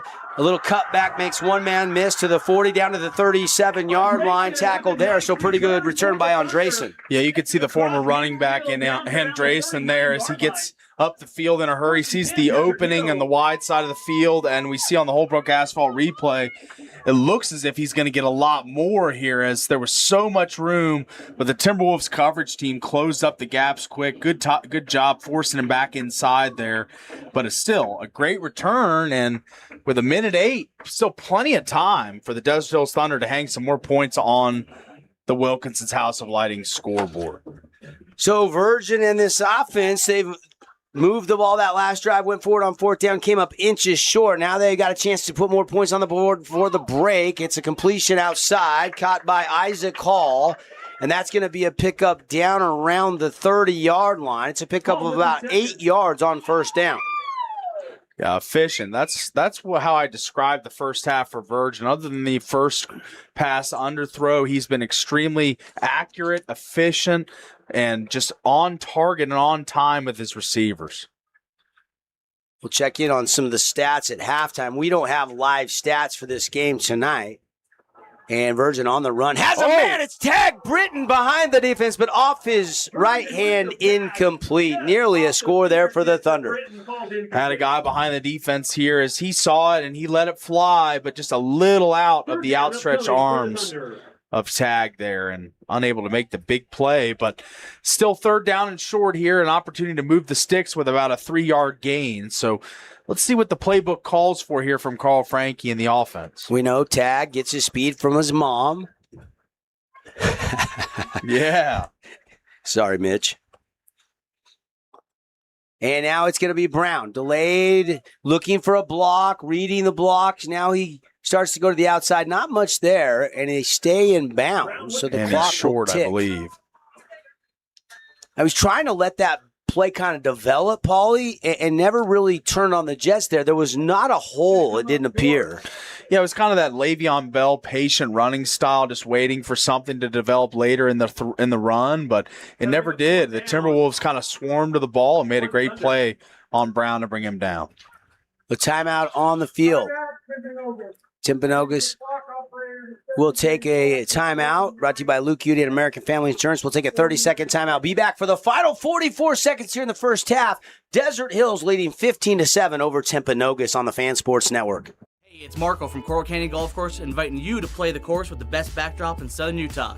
Make sure you get out and experience great golf for a great price at Coral Canyon. Visit coralcanyongolfcourse.com or call us at 435-688-1700 for your tee times. Your child's sports journey starts with the City of St. George Recreation. From their first steps on the quarter field to becoming a star player, our youth sports programs are here to develop talents and teamwork skills. So get out and play. Check out all the sports and get signed up at sgcityrec.org. Hey, we're back here, Desert Hills High School. 4th down for Deacon Virgin, the offense, and offensive coordinator Carl Frankie, Tanner Baldery, going to leave the offense out on the field. They were just turned away inside the Red Rock Real Estate red zone on the last drive. They're going to go for it again. It's going to be Brown again, and Brown is going to burst into the 20, still on his feet, down to the 17-yard line. 1st down, Desert Hills.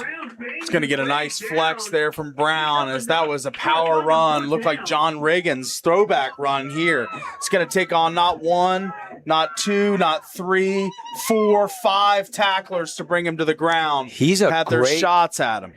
Bursting on the scene. We saw him a little bit as a backup last year to Andresen. He got some carries, got some experience. Now he's the every down back. They've moved Andresen to receiver to fill a void there. And it has been a really good move for both guys. Andresen has had 4 or 5 catches, 3 or 4 runs. He's still getting the ball a lot.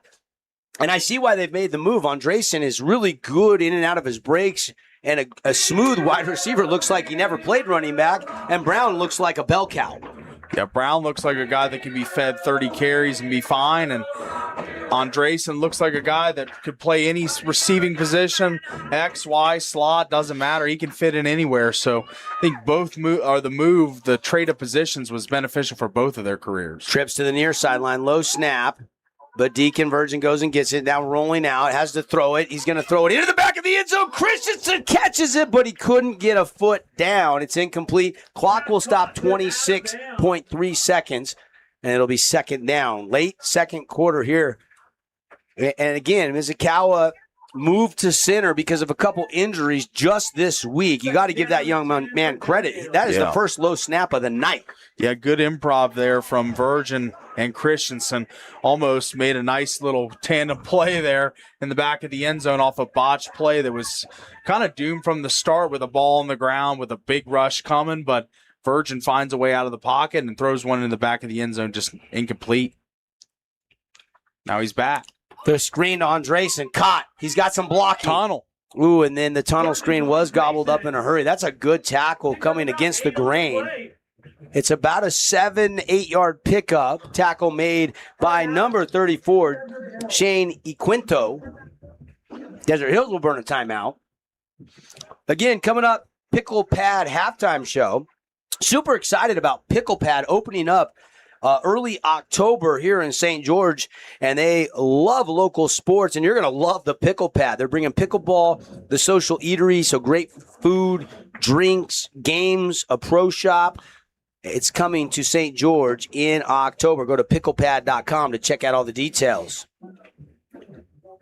Paul, what a great first half. It's been fast-paced. Yeah, There's been some great catches, a lot of throwing from both teams, a lot of great runs from both teams. For as much action as we've had, I'm surprised the score is still only 15-7 for both of these respective teams, and that's because we've seen some really timely stops by both of these defenses. Yes, it's been a bend but don't break mentality for both teams, as we've seen both teams turn the opposing team away in the red zone. We've seen turnovers. We've seen good defensive football, but at the same time, these offensives have clicked in spurts. But now Desert Hills has an opportunity to kind of seize control of this game with a touchdown here. And a run by, no, it's a play fake and a rollout and a pass, and it's intended for Britton, and it's broken up. Nearly almost jumped in front of that route and intercepted it, but couldn't get but one hand on it and knock it down. Britton tried to adjust to it and couldn't. Yeah, it was a tough ball to get to. And now brings up a fourth down and short situation here. And this is going to bring out the kicking unit for the Thunder, trying to add on 3, get something out of this possession, be up 18-7 if this one goes through.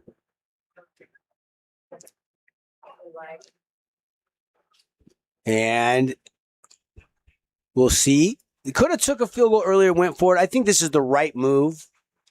And the kick is away, pulled it a little bit. Oh, it's wide left. No good. And the kick is missed, and Desert Hills misses an opportunity to add some points on the board. That will be a turnover. First and 10, Timpanogos. Yeah, that's a tough one there, as it was a fourth and manageable. But you wanted points, so I agree with Coach Baldry there. Take the 3.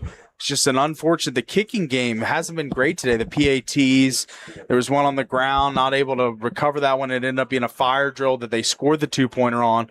And then that one, kind of another tough center to holder exchange, and the kick is no good. So now we stand at 15-7 with 8.8 seconds left in the first half. And I think, pending some extra fireworks, but I think the Timberwolves will probably just take this into half, down 15-7. They do take a knee. Both teams will go cool off, hydrate on a hot night in southern Utah, the second week of high school football. We have reached the break, 15-7.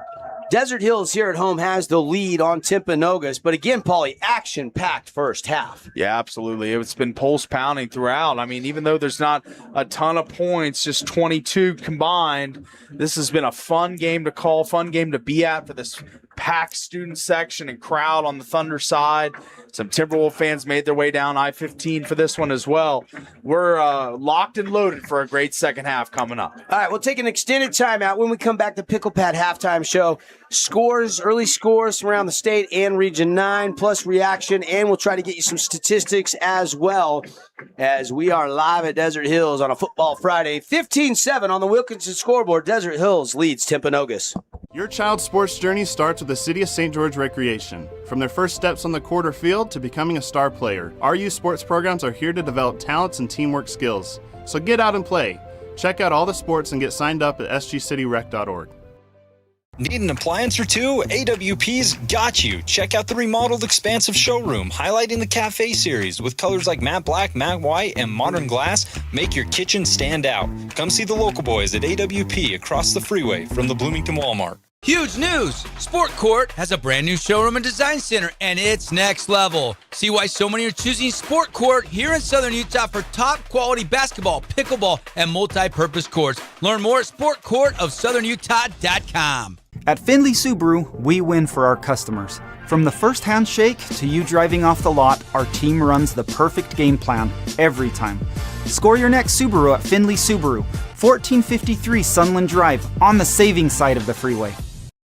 Relatives coming to visit? Not enough room? Maybe you're looking to host a family reunion and need a house with a pool. Red Rock Vacation Rentals has got you covered. From 2-bedroom condos to 10-bedroom luxury homes, they truly have something for everyone. Visit stgeorgeutahvacationrentals.com.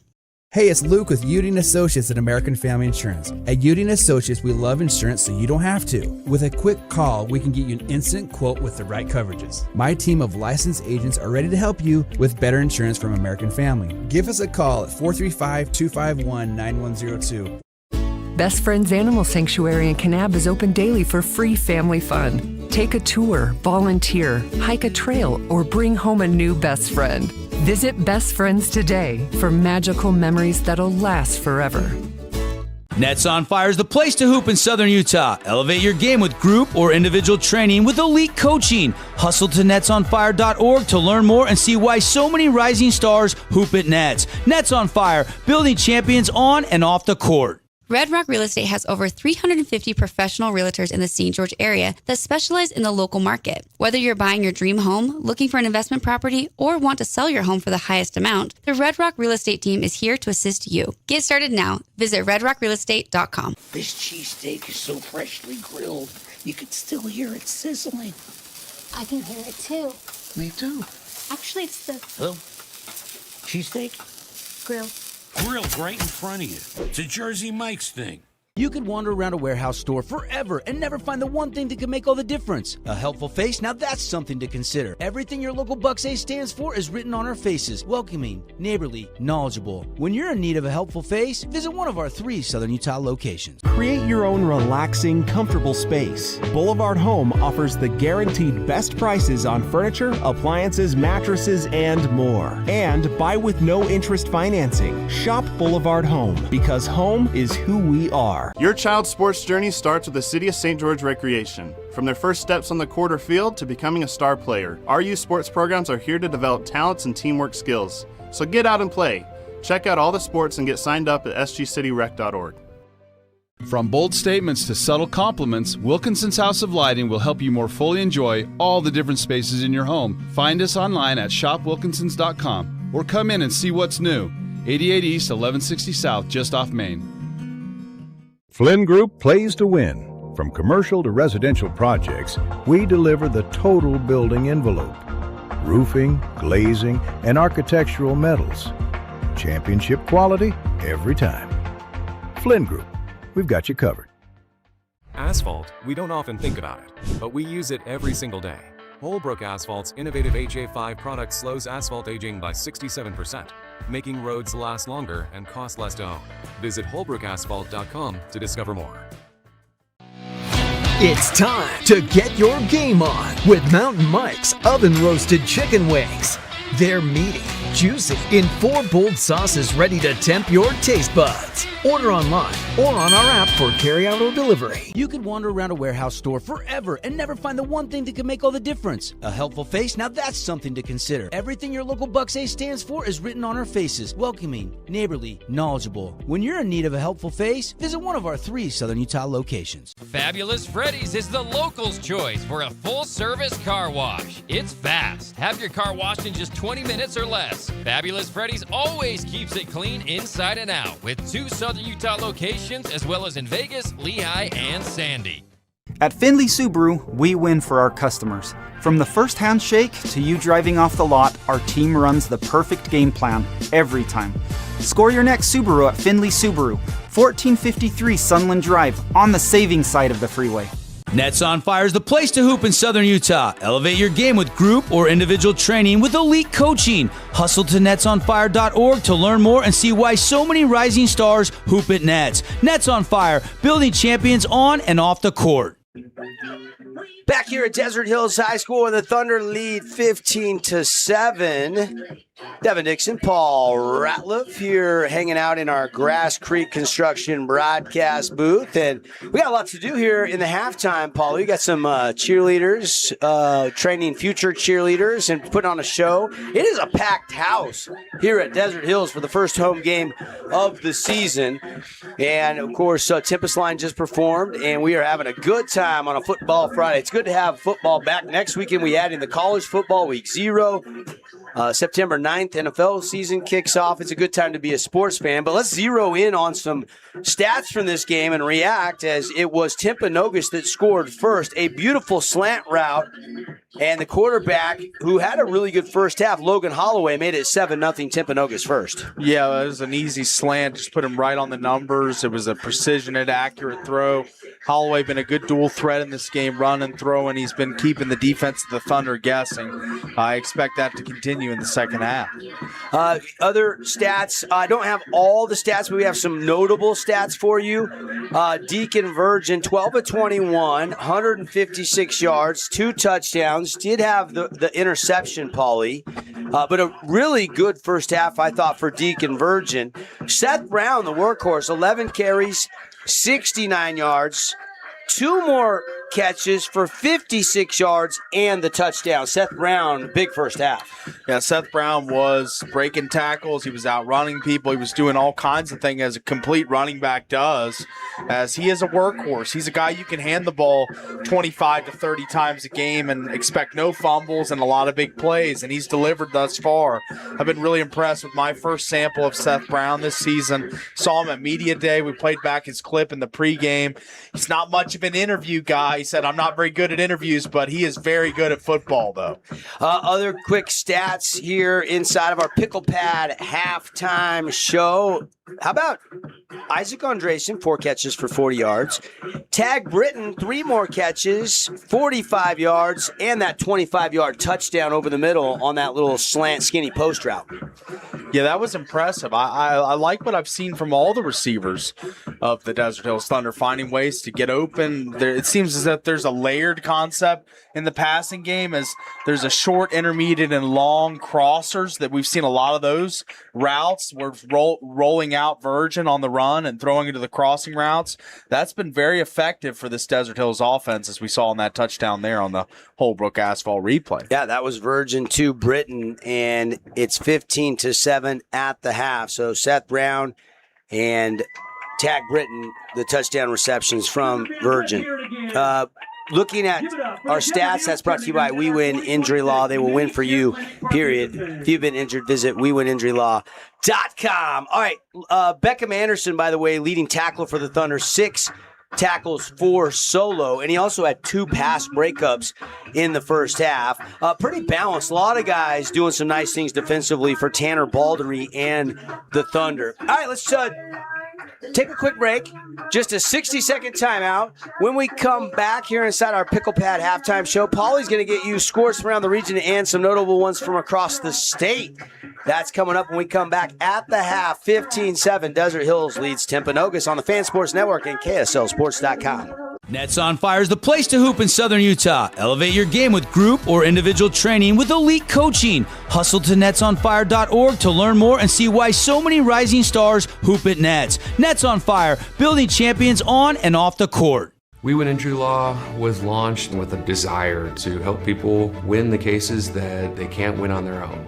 Hiring a personal injury lawyer who knows what to do is key to getting everything they deserve as a result of that wrong.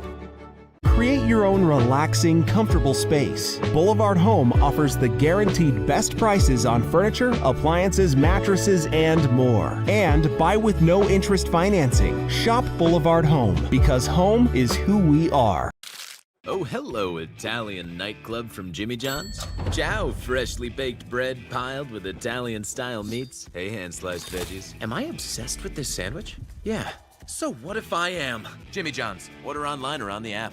At Grass Creek Construction, they put their heart and integrity into every build. Their team is committed to delivering top-quality commercial projects that stand out. Integrity is their competitive edge. Building with passion, building with purpose, proud sponsor of local sports. Best Friends Animal Sanctuary in Kanab is open daily for free family fun. Take a tour, volunteer, hike a trail, or bring home a new best friend. Visit Best Friends today for magical memories that'll last forever.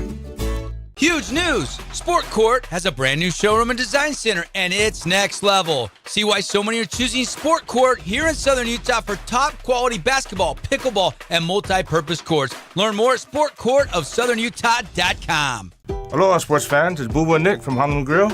Come get a taste of the islands. Try our famous Kalua pork or tender teriyaki chicken, and you'll love our mac salad and sweet sauce on your rice. Don't forget to try our original Kava 8 at Honolulu Grill. It's game time. Hi there, Dr. Cody Johnson from Johnson Pediatric Dentistry. Just like any good sports team needs a game plan, your child's dental health needs one too. Call us or check us out online. Don't forget to ask for our new patient special. Johnson Pediatric Dentistry, keeping your kids' teeth in championship form. We love giving back to our community, and over the years, we have provided vehicles for families in need, supported local charities, and helped train our first responders. Dealer Collision, your place for collision repair. At Grass Creek Construction, they put their heart and integrity into every build. Their team is committed to delivering top-quality commercial projects that stand out. Integrity is their competitive edge. Building with passion, building with purpose, proud sponsor of local sports.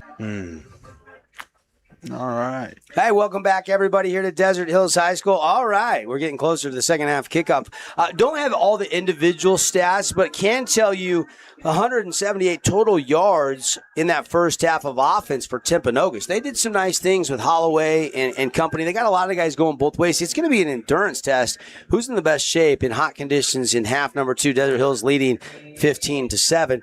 Let's check the Flynn Company's scores first around Region 9. And again, Flynn Companies has the total building envelope. See what they can provide for your job site or your next project. Go to flynncompanies.com. Paulie, a lot of games still in the first half. This one an hour earlier start than all of the rest of the Region 9 teams, and Hurricane has yet to kick off. But what are some of the scores right now currently? Yeah, right now the Canyon View Falcons at home leading the Dixie Flyers on a pick 6. They lead 7-0 last update. We received Cedar is now down 14-10 to the Pineview Panthers, who just answered with another touchdown. They were down 10-7, but answered with another touchdown. Layton Christian, last update we received, was up 7-0 over the Snow Canyon Warriors. Crimson Cliffs deadlocked with the Provo Bulldogs 7-7, and those are your scores around Region 9. I don't believe Hurricane has kicked off yet in Moapa Valley, but I'm checking to make sure. They have not. 22 minutes away from kickoff. Hey, how about Lone Peak? They are playing a huge out-of-state matchup. Do you have a score update on Lone Peak? That's who Crimson lost to last week, 32-21. Of course, IMG Academy out of Florida, big-time program in Salt Lake, in northern Utah to take on the Knights. Yeah, IMG leads 7-0 right now in the first quarter. Last update we received from the Deseret. So, yes, the Lone Peak Knights taking on one of the premier prep schools, not only in Florida, but the entire country. We're locked in here. This is our Pickle Pad halftime show. Some score updates there brought to you by Flynn Companies, and we'll keep you posted in the second half. Glad you're with us here. It's our Boulevard home game of the week. We'll take a timeout again when we come back. Second half adjustments, thoughts from Paulie, and the second half kickoff moments away. We've got about 6 minutes on the halftime clock. If the teams get out here early enough, we'll be 6 minutes away from kickoff. If not, they'll have to maybe add a couple of minutes to the clock. Devin Dixon, Paul Ratliff, our producer Tara Atkin here in the Grass Creek Construction broadcast booth. Back in a flash. Don't stop the stream or turn us off. At Grass Creek Construction, they put their heart and integrity into every build. Their team is committed to delivering top-quality commercial projects that stand out. Integrity is their competitive edge. Building with passion, building with purpose, proud sponsor of local sports. Hi there, Dr. Cody Johnson from Johnson Pediatric Dentistry. Just like any good sports team needs a game plan, your child's dental health needs one too. Call us or check us out online. Don't forget to ask for our new patient special. Johnson Pediatric Dentistry, keeping your kids' teeth in championship form. Flynn Group plays to win. From commercial to residential projects, we deliver the total building envelope. Roofing, glazing, and architectural metals. Championship quality every time. Flynn Group, we've got you covered. We Win Injury Law was launched with a desire to help people win the cases that they can't win on their own. Hiring a personal injury lawyer who knows what to do is key to getting everything they deserve as a result of that wrong.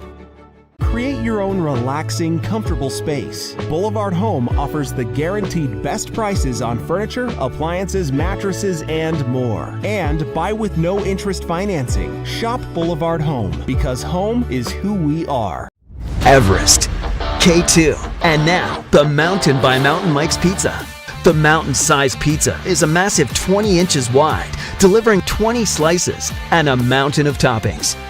Order yours now by using our mobile app. Scooter's Coffee and Hurricane is the best way to start your day or get you through your day. From breakfast sandwiches to cinnamon rolls to amazing smoothies and, of course, coffee, anytime is a good time to sip and smile. Scooter's Coffee, open 7 days a week. Got an awesome highlight from one of your local teams? We're looking for it in the Jimmy John's Highlight of the Week. Submit your video at thefansportsnetwork.com. Weekly winners score a $100 gift card, and if your clip wins Highlight of the Month, your whole team gets catered Jimmy John's. Let's get them trending. Asphalt, we don't often think about it, but we use it every single day. Holbrook Asphalt's innovative HA5 product slows asphalt aging by 67%, making roads last longer and cost less to own. Visit holbrookasphalt.com to discover more. Shop local, shop smart at Appliance Wholesalers Plus. Check out Cafe and GE Profile or Modern Glass, modern laundry sets, refrigerators, and more. Get the brands you want and the local service you deserve. It's always appliance season at AWP. In Beaver, Utah, just off I-15, there's a place where families slow down and make memories that last long after the trip is over. It's where familiar flavors, friendly faces, and simple moments come together. The Creamery, since 1952. The Pickle Pad and Crave Social Eatery is opening this fall at the Promenade at Red Cliffs, and they're building a team that brings the energy. The Pickle Pad is family-friendly and designed for events and celebrations, hiring motivated people for all positions, hospitality, kitchen, court support, and guest experience roles. If you love fast-paced fun, great food, and working in a one-of-a-kind entertainment space where no 2 days are the same, this is your moment. Apply now and be part of St. George's newest indoor pickleball and dining destination.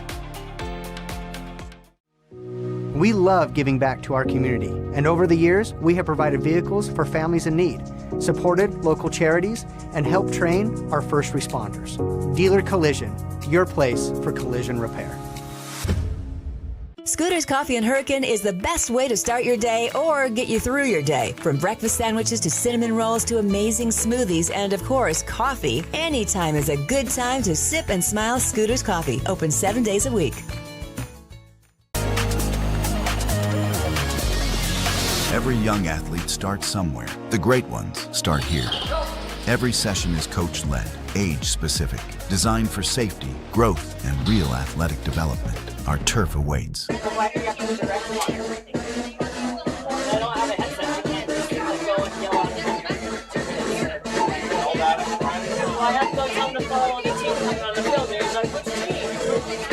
that makes sense.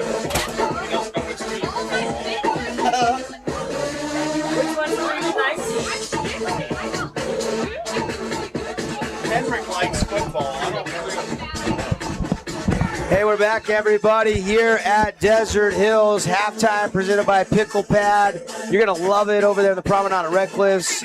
They are opening in October. We're super excited to team up with them and tell you all about the Pickle Pad. Right now, they're hiring, so go to picklepad.com, find the Now Hiring tab, and they will get in touch with you and get you an interview.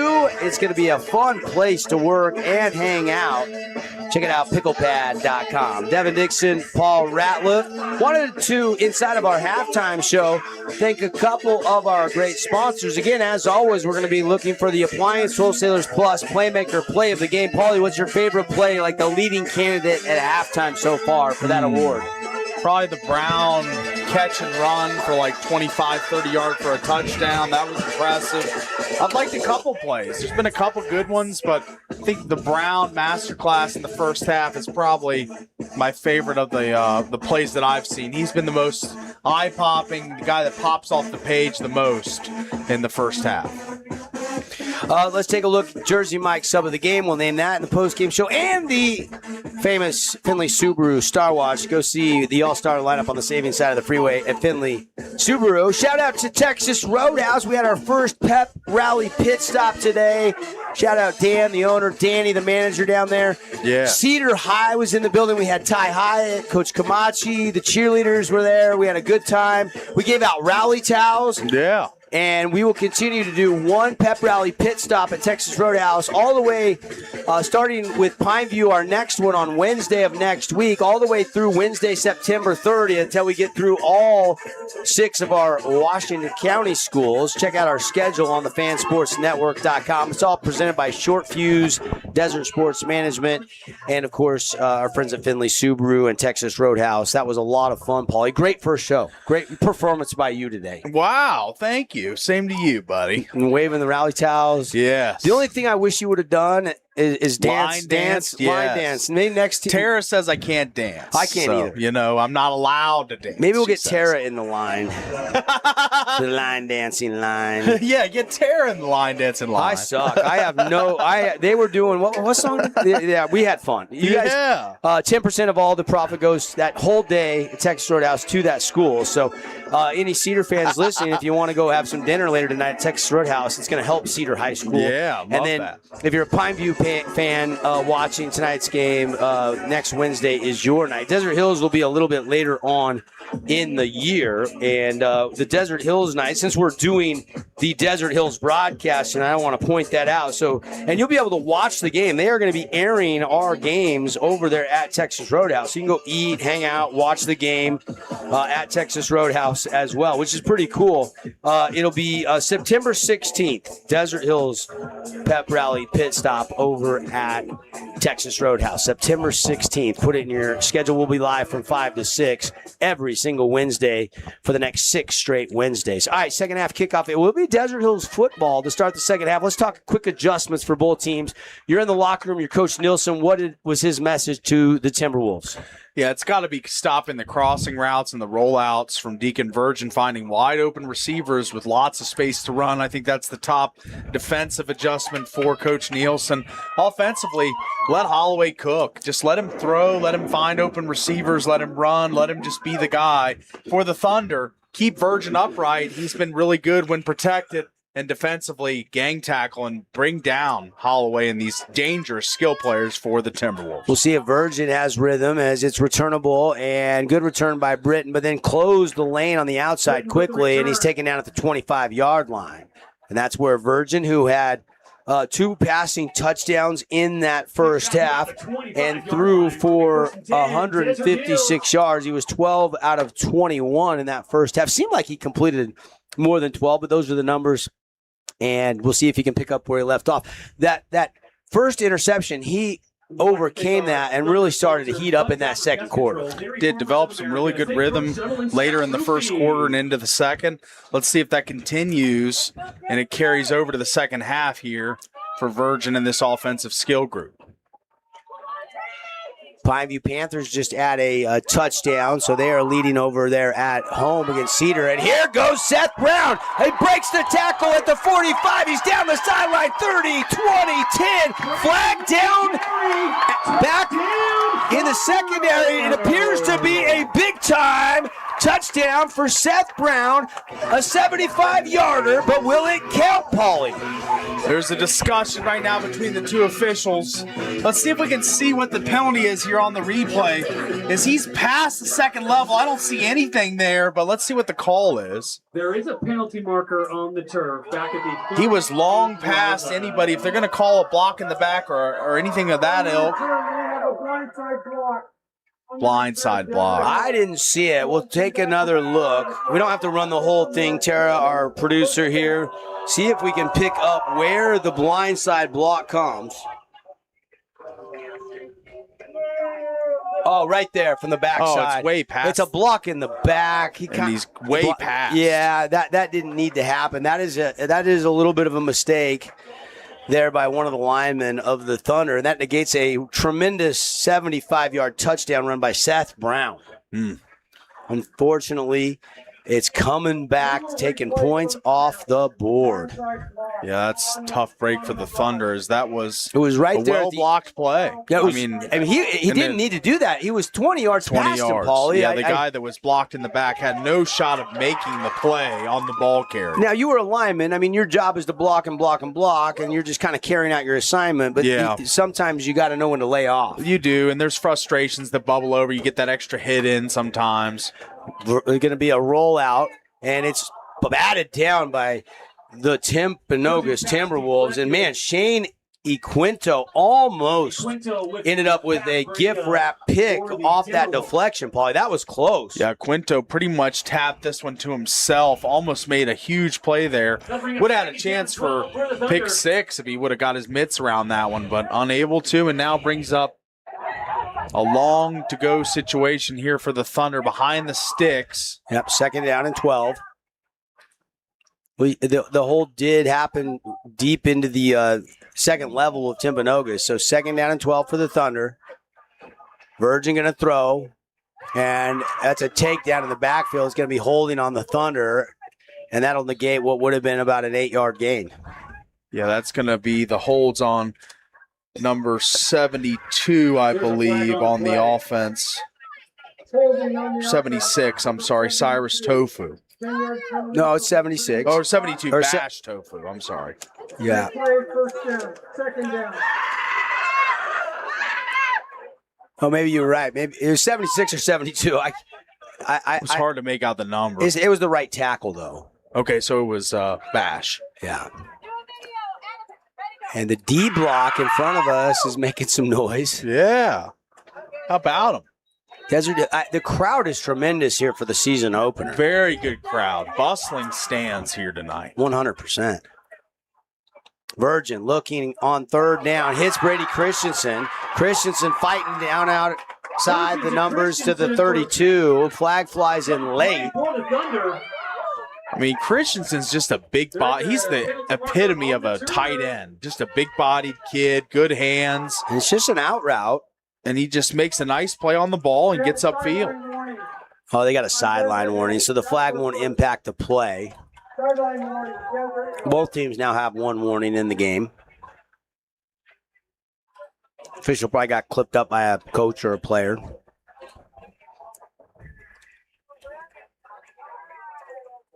Third down after the Christensen pitch and catch, picked up 8, maybe 9. Third and a long 3 here, Paulie. Yeah, interesting down and distance here for the Thunder. They've shown a lot of pass plays on third and short. Let's see if they go here to Seth Brown, who's really hot in the backfield. Just busted one, if not for a penalty, a touchdown. Virgin looking to throw. No, he's going to hand it off and run. Brown breaks a tackle.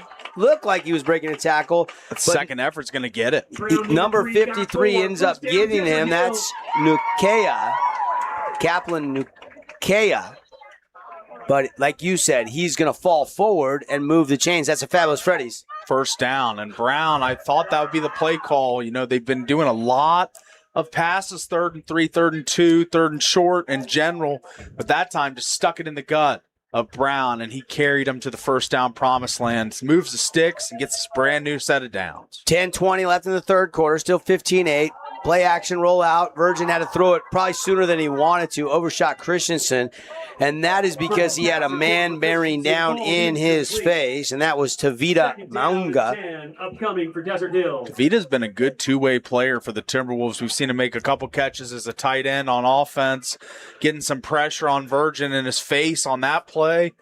He's been active and very disruptive on both sides of the ball for the Thunder. Second down at 10. Desert Hills leading by 8. Virgin out of the gun. Going to throw. Quick completion outside. And they'll get a decent gain. Reception made by number 9 for the Thunder. That's Josiah Thomas. It'll be third down. That's a good, efficient play, but it's still a really good form tackle there from the Timberwolves, getting him down to the ground quickly and not allowing any yards after the catch. And now brings up a third and manageable here for Desert Hills. Cedar has retaken the lead, 17-14, a Flynn Company's Region 9 update, but Pineview is in the red zone in our other game live on the Fan Sports Network YouTube page. Links are on our website, thefansportsnetwork.com. Also, send it up to kslsports.com as we are this game, so we'll keep you posted. Snow Canyon has 64 points on the board last week. Right now, they are getting shut out 7-0 by Layton Christian Academy, who has some dudes. I knew you didn't want to sleep on, a private school because they can go out and get some kids to come in, and yeah, they're a very talented team. They've got some really good size. Virgin on third down, staying in the pocket, fires a bullet, and it's caught by Heiner out to the 40 at Timpanogos, down to the 39. What a dart by Deacon. Good touch there from Virgin. Good hands from Heiner on the other end. Just a great pass, great catch, great play for the Thunder on what looked like a tough down and distance to get. They find a way to do it. Paul, you got to give credit to that offensive line Yeah. holding that pocket It's a for that long route to developing develop. route, yes. First and 10, Thunder, 9 minutes left in the third quarter. Going to roll right, looking to throw. Has a man. It is Heiner again. Jump cut to the inside. Wow. Tackled from the backside. And that's a big first down inside the 15 into the Red Rock Real Estate red zone. And Heiner's made his presence felt on back-to-back plays, but as we see here from Virgin, again, how many plays have just been set in the pocket? Not many. He's been rolling all night long, out of the pocket, bootlegs, naked boots, all kinds of different looks, and he has been a great thrower on the run tonight for the Thunder. 15-7, Desert Hills and Timpanogos. Nobody has scored in a long time, but Seth Brown going to take it into the end zone for the touchdown.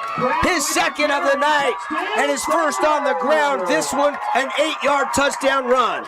Superb stuff from Seth Brown here as he really just looks like he's in cruise control. He's just finding ways, finding gaps, finding the lanes. And as we see on the Holbrook Asphalt replay here, that one's just blocked up perfect. He doesn't get touched until he's into the 2-yard line. So his beautiful. vision, his running vision is incredible for the junior Seth Brown. 21-7, and now we're getting close to the Holbrook Asphalt Big Score dessert. If we get over 25 points, fans can go to Yogurtland after the game. 5 ounces free yogurt. PAT, the hold is down, and it is good. And it's 22-7. We'll take the break. Thunder increase the lead here on the Fan Sports Network. Fabulous Freddy's is the locals' choice for a full-service car wash. It's fast. Have your car washed in just 20 minutes or less. Fabulous Freddy's always keeps it clean inside and out with 2 Southern Utah locations as well as in Vegas, Lehigh, and Sandy. At Grass Creek Construction, they put their heart and integrity into every build. Their team is committed to delivering top-quality commercial projects that stand out. Integrity is their competitive edge. Building with passion, building with purpose, proud sponsor of local sports. Need an appliance or two? AWP's got you. Check out the remodeled expansive showroom, highlighting the Cafe series with colors like matte black, matte white, and modern glass. Make your kitchen stand out. Come see the local boys at AWP across the freeway from the Bloomington Walmart. Today's game is brought to you by Buck's Ace Hardware, Fabulous Freddy's, Udi & Associates, Dealer Collision, and Finley Subaru. Here comes the kickoff after the Seth Brown 8-yard touchdown run, and the up back will take it at the 10-yard line for Timpanogos. Breaks a tackle, and a good return out across the 35 near the 40. Zach McCann on that return for the Timberwolves. Pineview has just retaken the lead over against Cedar, 21-17. There's about 2 minutes left in the first half. Yeah, that's a good game going over there at Panther Stadium. And Hurricane is just set to kick off here at any moment down at Moapa Valley. 22-7 here, our score. Devin Dixon, Paul Ratliff with you. Today's game brought to you by Dixie Motors. Dixie Motors, Glenn and Ryan Labrum, they are there at the lot every single day. You deal directly with them. They're kind of known for value, and they have dozens of cars under $20,000, including a bunch under $10,000. So if you're in the need of a used car, go see our friends over there at Dixie Motors on South Bluff Street. That one's incomplete on first down from Holloway. Stephen Phillips on the break up there. Look at the good job out there. In space, the outside linebacker making a nice play on the ball. Want to thank some other sponsors tonight. City of St. George, there's a league for you this fall. Adult leagues, youth leagues now forming. Check out the schedule. Go to sgcityutah.gov. Then you go to the Parks and Recs page, and you can find all their youth sports or adult sports and get out and play. And a tackle made and a fired up Landon Pukalani as he takes him down for no gain right at the 40. Yeah, Hogg tied him down here, wrestled him to the ground, as Holloway's a strong runner, but is slung down there. Sakalani with the tackle for the Thunder. Sakalani? Should we call him Sakalani? Yeah. Was that not a sack? Tiafalani? Great play there by Landon. Under 8 to play here in the third quarter. Thunder lead by 15. Logan Holloway taking a shot. One-on-one. Longhurst got it. And that's going to be complete down inside the 30. Holloway to Longhurst. Justin Brazel one-on-one, and that ball was just absolutely delivered on a clothesline right on the hands. And that's not horrible coverage at all. That's just a perfect play. And a great catch. Great play. I mean, Longhurst was a guy that went for 130-2 last game, so he can do this. Good tackle there by the Thunder. Coming up, number 25, Melosi Lafayette. We've got some fans in front of us here. They were fired up about that tackle. That was a good tackle for just a minimal gain of about a yard, maybe 2. Fell forward for 2. We'll give him. Trips to the far sideline for Holloway and the Timpanogos offense. Knocking on the Red Rock Real Estate red zone. Quick slant to Longhurst and incomplete. A little extracurricular activity as we're 44 of the Thunder. That's Hank Graff. Hank Graff got tied up with number 50 of the Timberwolves. That's Richard Afoa. 3rd and 8 for Timpanogos, trailing by 15.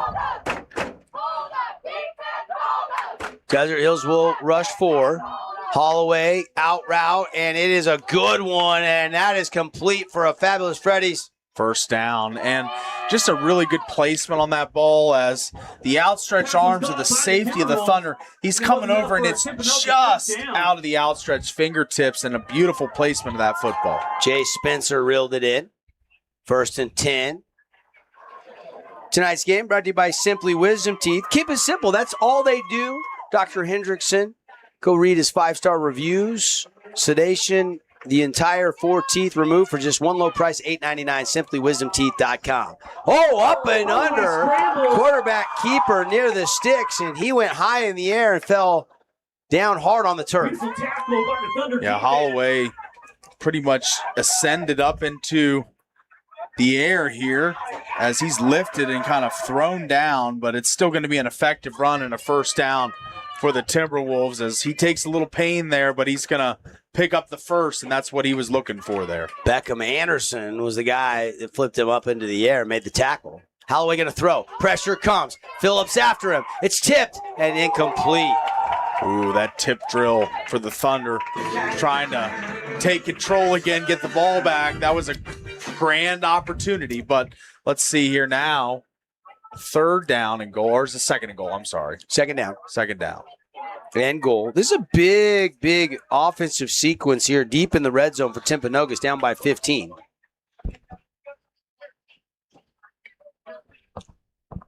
And if you're a Desert Hills fan, you're looking for a goal line stand. Holloway has other ideas. It's a screen. It's incomplete. Nearly intercepted on a hop. It was caught, but it hit the turf clearly first. That's the picturesque screen setup, slip screen setup. You get all the defensive linemen flowing upfield really quickly. They think that they've just beaten their blocks. Just seems too good to be true, and then the slip goes right under. But it was not there. It bounced, and instead it's third down. And I believe with the score and the time on the clock, this is probably 2-down territory for the Timberwolves. 6:10 to go in third. Holloway, third down and goal, looking to throw, steps up, fires it, and it is maybe miscommunication between quarterback and receiver, and it's incomplete, and that'll bring up fourth down. It looked like Zach McCann broke his route off. Let's see if Coach Nielsen keeps the pedal down here. You're down in the third quarter. You're down 15 points. Yeah, this is a go situation. Yeah, I think from the 7-yard line, you go here.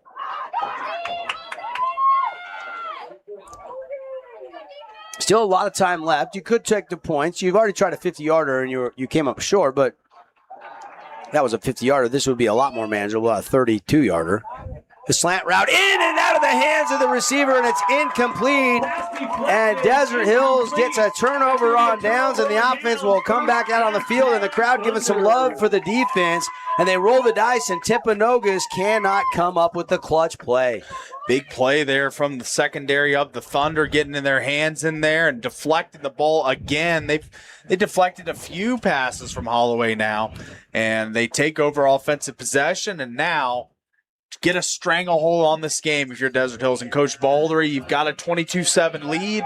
Time to pile on if you're Desert Hills. And if you're the Timberwolves, got to hold on for dear life here. Another score, this probably puts it out of reach this late in the game. So you want to be able to still contend in this one. You'll need a stop. You can't allow another touchdown or even 3 here from Desert Hills. Quick Flynn Company's update. Snow Canyon has reached halftime. They're down 14-0 to Layton Christian, and they blow this play dead, which is unfortunate for Timpanogos because it probably would have been a safety as Andreessen and everybody kind of pulled off, but he got tackled into the end zone. That's right. But the play never happened as whistles flew.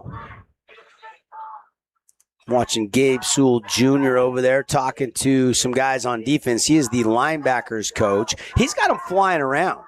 Yeah, they're moving sideline to sideline. Gabe was the oldest Sewell to play here. That's Panay Sewell that plays for the Detroit Lions. Noah Nephi, both now are with the Chicago Bears. Older brother coming back to his alma mater to help out on the coaching staff here. That's a good get for him. Had a great career at Nevada, and then spent some time playing professionally in the XFL? And we got a timeout on the field. And we'll take just a quick 30-second timeout. Desert Hills has the ball, leading 22-7 when we come back. Need an appliance or two? AWP's got you. Check out the remodeled expansive showroom, highlighting the cafe series with colors like matte black, matte white, and modern glass. Make your kitchen stand out. Come see the local boys at AWP across the freeway from the Bloomington Walmart. This cheesesteak is so freshly grilled, you can still hear it sizzling. I can hear it too. Me too. Actually, it's the Hello? Cheesesteak? grill. Grilled right in front of you. It's a Jersey Mike's thing. Football League. Welcome back. I had to check my facts. Gabe Sewell Jr. did play for the Houston Roughnecks of the XFL. They did later merge with the United Football League, but I was accurate on that. And I've been around long enough that I called all Gabe's games in high school. He was a bruising linebacker and also a really good, running back here for Carl Franke, early in Coach Franke's head coaching career at Desert Hills. Andreessen, IA, going to take it out to just shy of the 10. Short pickup of 2, maybe 3. And it'll be second down and 7. Andreessen with the carry. Yeah, good jet sweep. They've been using that play quite a bit tonight, whether it be Andreessen or Brenton or whoever the speedster is that they want to get out on the edge. It's been an effective play call. Well, and Paulie, do you like the balance in the play calling from Coach Carl Franke? I do. I think it's been really kind of keeping the defense guessing. You're never really knowing what's coming next, and Virgin is back and ready to go. They're going to roll him out. He's looking to throw.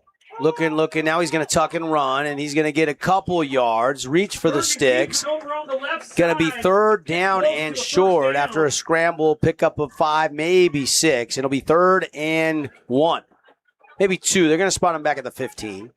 So we'll call it a short 2 to gain. Good reach. It was a good high wire effort down the sideline, toe tap, and all the way, trying to pick up every single yard he could, but just not quite enough. And now brings up a 3rd down.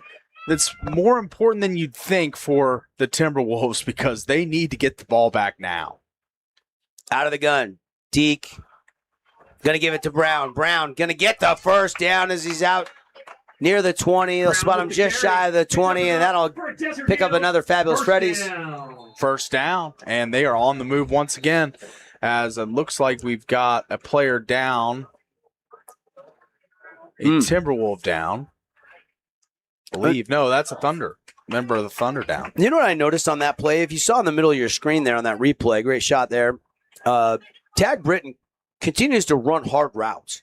Even though that was a handoff, as we've got a Desert Pain injury timeout. I think that's one thing I've noticed tonight. D conversions, carrying out play fakes. Receivers are running hard routes until they stock block. I mean, this is a very disciplined Desert Hills team early on in the season. That bodes well for them in the long run. Sure, they've had some miscues. They've had some turnover on downs. But they do have a number of guys that are not going to be able to play until the halfway mark, week 5.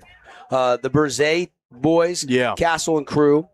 They got another guy that's a good lineman, I believe, and I'm forgetting his name, that moved back to St. George from Tennessee that is not eligible till the halfway point of the season. Oh, my gosh. I could guess, but his name escapes me right now. I'll figure it out. Who else? They're missing arguably their best cornerback in Lincoln Hilliard with the ruptured spleen. Yeah. They're going to get some pieces back. They're going to make this team even better. It's good to see what they're already doing now without those transfers and replacement players. Yeah, you got to think about it. A lot of teams are getting injuries, and then by midway through the season, they're going to be getting a burst of guys back. Yeah, that's right. It's a unique situation, and it's only going to bode well for the Thunder as far as the talent level goes, as they're going to get more and more bodies and some talented bodies.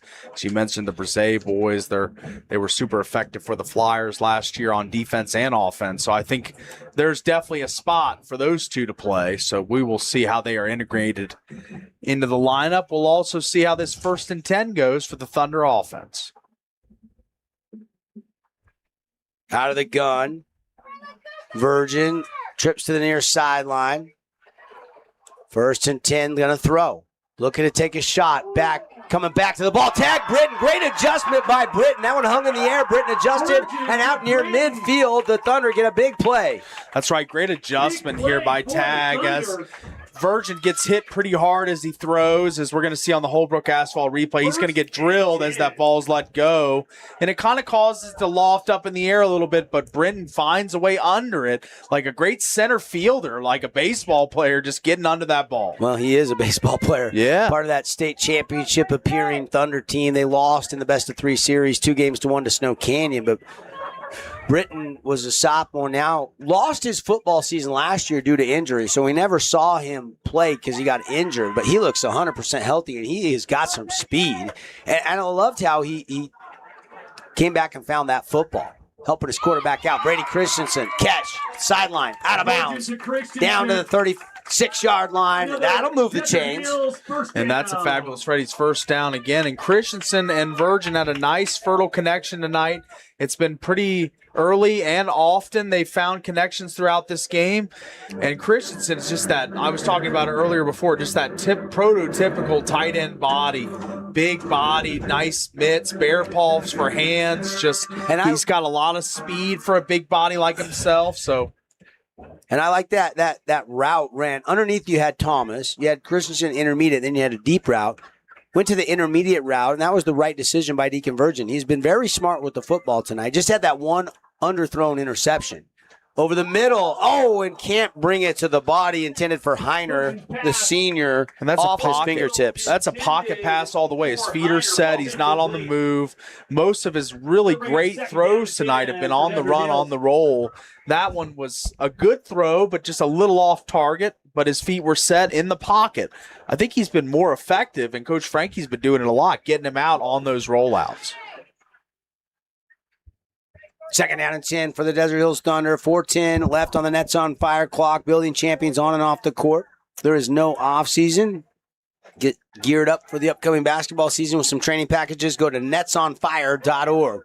Virgin looking. Throws on the check down.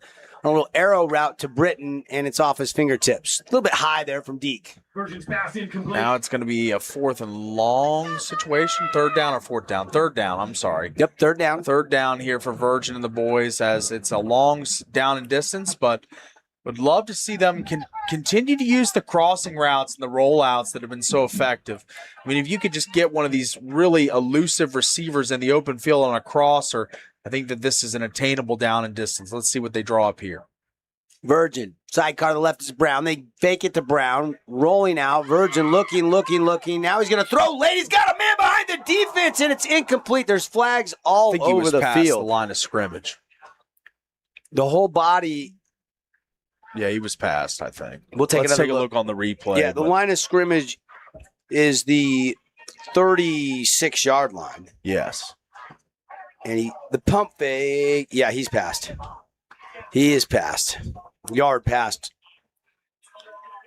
But probably saw him late. He's scrambling out on the boot. Oh, his eyes probably got big. Saw an open receiver downfield, wanted to make the throw, but just ran out of real estate there. And Virgin's not known as a runner, but he's tall. He's 6'3", 6'4". He really strides out. He's been on a lot of recruiting trips. He is going to be probably 6'5", 6'6". He's still growing. He's got a lot of room to put on size and strength. He is your prototypical college quarterback as far as his skill set and his body, but he's not necessarily a dual threat quarterback. But when he gets going, he does have some speed. Yeah, he does. He can get down the field. J.J. Malafau is the punter. Also stud backer. Yes. But a rare punt. Haven't seen a lot of punts between these two teams tonight. 22-7 our score. 3:54 left in the third quarter. High kick, and it's going to be backing up out of bounds around the 15-yard line. Pretty nice punt. Checks up. Gets good field position for the Thunder defense to come back out and defend. Up 22-7. Rolling along right now as the offense cashed in 3 opportunities, and now the defense has been playing nails on this side of the football. Complimentary. It's been a great job by Coach Baldry in getting his 2 units to play together. As early in the game, some quick 3-and-outs and interception, got the defense on the field a bunch. It kind of led to the only score of the game for the Timberwolves. But now the Thunder playing great offensive football, not scoring as of late, but going on long, sustained drives to burn time, keep their defense off the field, keep them fresh. Let's see if they can stand tall once again here against the Timberwolves offense. Logan Holloway. Looking, stays in the pocket, delivers a laser beam into double coverage, and it's incomplete and a late flag.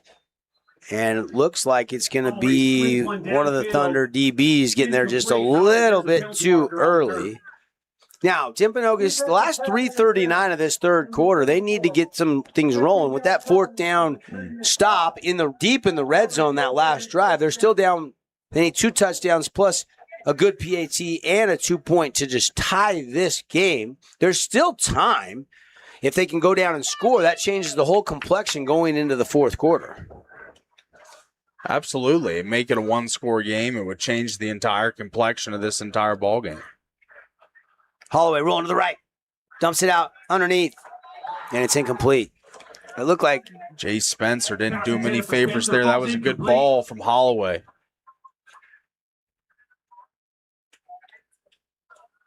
So 2nd down and 10 for the Timberwolves. 2nd and 10 for the Timberwolves. Again, appreciate RV Nation Repair. collision damage, they'll come to you. Can fix your fiberglass, your roof repairs, full service bays, mobile service. They got you covered. RV Nation Repair. If you got an RV and it needs some TLC, look up our friends at RV Nation Repair. Hand off on a jet sweep and upended there and tackle made. I'm guessing that's Lafayette. Yeah, he's got a nice fan club. And they're right in front of our us. broadcast booth here. They are. I think that's the D block that's cheering for him. Yeah, that is. They love him. Yeah, they love him. I love to see that. Yeah, I like the personalized shirts. I mean, that's great. Lafayette. It's a nice contingent of them there. Holloway, third down. Standing in the pocket, delivers the out route. Short of the chains, it's incomplete. No flags down. And fourth down. Desert Hills gave up that early score first. Timpanogos took the early lead if you joined us late. And then Seth Brown, long touchdown, 46, 47-yard reception on fourth down.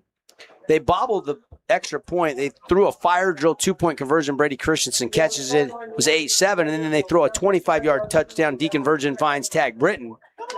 And then Seth Brown runs one in from 7 yards out. And the PAT made it 22-7. Now, there was a penalty flag that will move them a little closer. It's now 3rd and 2, Paulie. I didn't see the flag. I did not either. So the Thunder got to try to stand tall. Quick tip drill, and it's incomplete.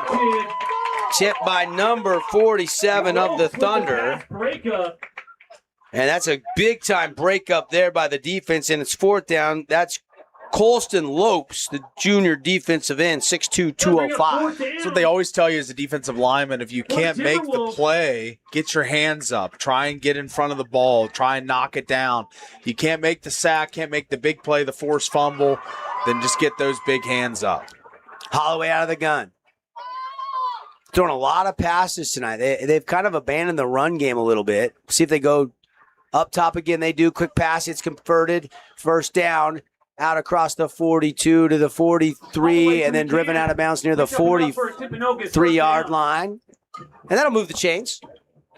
Pretty effective short route pass there. It's kind of a quick out, you know, nothing real fancy or super drawn up stuff. It's just quick and it's effective, and it picks up the first down. I do love the bullets that Holloway passes. And They do get it out pretty quick. Now he's running for his life, buying time after I say that. And almost intercepted. Jumping that route was number 13, Dylan Hermanson. And Hermanson couldn't bring it to the body near the boundary. Got some kind of student chalk throw or something. Chalk bombs here. Okay. Thunder bombs, we'll call them. Huh? Yeah. They got chalk in little baggies, and they're just hucking them. I like that. Again, packed crowd spirit here tonight. You got 100, 150 parents making the trek down from Timpanogos to watch the kids. On the visiting sideline, the home sidelines are absolutely standing room only. Holloway going to run. And run into a lot of Thunder tacklers. Bottled up at the 45 for a minimal gain of maybe 2 yards, and that was it. Yeah, Holloway rushed for 70 in his first week. I'm sure he's trending towards that, but, on a lot more carries tonight. I mean, he hasn't really had a great average, I would hypothesize tonight. Third down for the Timberwolves. Pressure comes. Holloway's in trouble, and he is dropped. Sacked. Back near the 33-yard line. Number 53 of the Thunder gets the sack. That is Maddox Molkeski. Molkeski makes a huge play here as he's just got Holloway dead to rights. He's got nowhere to run, nowhere to hide, and he just goes down. And it's just such a powerful rush that gets into the backfield quickly and collapses on number 5 of the Timberwolves. Nobody blocked. Free runner. Mikuleski. Yes. Mikuleski was really untouched. He had a free shot at the quarterback, and that's the first time tonight the agile, athletic quarterback, Holloway, couldn't really do a thing. And punt returnable down the sideline. Andreessen's going to sneak out of bounds and get about a 5-yard return. Pretty good field position at the 40-yard line of Desert Hills. 1:02 left on the Nets on Fire clock here in quarter number 3. Got to churn and burn now if you're the Thunder. Get into your good stuff. Get into your running plays that are effective. Get into things that are going to burn time and move the football at the same time, whether that's the short passing game or the running game.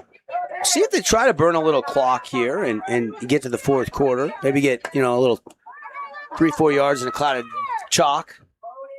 Yeah. Mark chalk. Musgrave saying no more chalk throwing in the student section. They've actually rearranged. The student section is midfield now, right in front of us. Yes. I actually like that for the students. So do I. Love it. 1st and 10 for Virgin and the Thunder offense. They lead by 15. 22-7 on the Wilkinson scoreboard. Quick pitch to Brown. Brown has some blocking. Brown is going to take it out across the 45, give him the 48. It's a pickup of 8. Yeah, Brown's been a really good yards per carry guy tonight. He's been getting big chunks at will through the passing game, out of the backfield, or as a runner off the pitches, the handoffs, whatever it may be. He's been effective tonight. And he would have had a hat trick, 3 touchdowns, but he had an illegal blindside block that called back what would have been a 75-yard rushing touchdown earlier in this third quarter. Now, we do have an injured Thunder player down. Injury timeouts brought to you by Desert Pain. Desert Pain, our injury timeout sponsor. If pain is keeping you out of the action, call a timeout and talk with the team at Desert Pain. So injury timeout, we'll take a quick timeout. We'll come back, check on the injury. When we come back, 22-7, Thunder leading the Timberwolves. This cheesesteak is so freshly grilled, you can still hear it sizzling. I can hear it too. Me too. Actually, it's the Hello? Cheesesteak? grill. Grilled right in front of you. It's a Jersey Mike's thing. Everyone loves local sports and, of course, loves ice cream. And the best ice cream on the planet is Handel's Homemade Ice Cream. Open late every day of the week with dozens of delicious flavors. So after your favorite team wins, head over to Handel's to celebrate with locations in St. George, Layton, and Woods Cross. At Findlay Subaru, we win for our customers. From the first handshake to you driving off the lot, our team runs the perfect game plan every time. Score your next Subaru at Findlay Subaru, 1453 Sunland Drive, on the saving side of the freeway. Oh, hello, Italian nightclub from Jimmy John's. Ciao, freshly baked bread piled with Italian-style meats. Hey, hand-sliced veggies. Am I obsessed with this sandwich? Yeah. So what if I am? Jimmy John's. Order online or on the app. Hey, it's Marco from Coral Canyon Golf Course, inviting you to play the course with the best backdrop in southern Utah. Make sure you get out and experience great golf for a great price at Coral Canyon. Visit coralcanyongolfcourse.com or call us at 435-688-1700 for your tee times. Everyone loves local sports and, of course, loves ice cream. And the best ice cream on the planet is Handel's Homemade Ice Cream. Open late every day of the week with dozens of delicious flavors. So after your favorite team wins, head over to Handel's to celebrate with locations in St. George, Layton, and Woods Cross. Text Mike. It is Seth Brown that was nicked up. He's had a monster night, 1 receiving, 1 rushing touchdown. Limps off the field after he was down on the turf, so we'll have to check on that. That is a monumental piece of this offense. They'll play action. Virgin taking a shot, has a man behind the defense, and probably should have been early contact, but no call, and it's incomplete. Thunder fans don't like it. Yeah, no call on the sideline there from the official, but, we play on. Tough call. Could have gone probably either way, but there might have been a little early contact, like you say, but instead it's 3rd and short. Checking on Brown down on the Desert Hills sideline. Can't see him, Paul. He's under the tent getting checked out, so we'll have to keep an eye on the bench area there. It's Andreessen in the backfield right now. Virgin in trouble. He makes a man miss, dodges a sack. He's going to get sacked anyway, but he got probably 6 yards by breaking that first tackle, but it's going to be 4th down and 5. Loss on the play. 4th down and Man, 5 for the Thunder. Quentin just absolutely overran that, or he's got a sack of Deacon Virgin. Yeah, that's right. As Virgin kind of got a little happy feet there. So much heat on him early. He had to kind of just tuck and go and get what he could. And now 4th down, and this might be the last play of the third quarter. Yep. All right, we'll take the break. 4th quarter coming up when we come back. 22-7 on the Wilkinson scoreboard. Desert Hills leading Timpanogos here on the Fan Sports Network and KSL Sports in our Boulevard home game of the week. Everyone loves local sports and, of course, loves ice cream. And the best ice cream on the planet is Handel's Homemade Ice Cream. Open late every day of the week with dozens of delicious flavors. So after your favorite team wins, head over to Handel's to celebrate with locations in St. George, Layton, and Woods Cross. Hey, it's Luke with Udine Associates at American Family Insurance. At Udine Associates, we love insurance so you don't have to. With a quick call, we can get you an instant quote with the right coverages. My team of licensed agents are ready to help you with better insurance from American Family. Give us a call at 435-251-9102.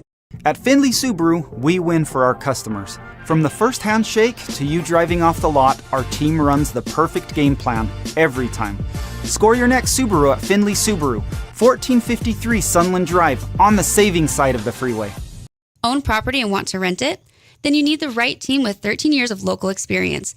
Aim to maximize your rental income and find quality tenants while keeping turnover low to increase your revenue and truly maintain your property.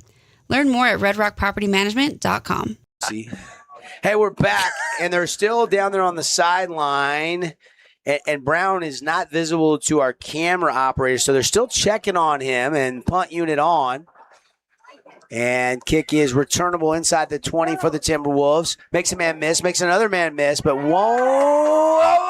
he can't make that last wave. Got him there. Peyton Gilbert, whose family's from Royal City, Washington, with the stop. He's the backup safety. Flag flies in. I think it's a little excessive, though. They kind of dragged him a ways. See what this flag is. It came in pretty late. Hayden Gilbert's dad, Corey. I grew up with him and a lot of his cousins in my hometown. I know the Gilbert family really well. Don't know Peyton as well.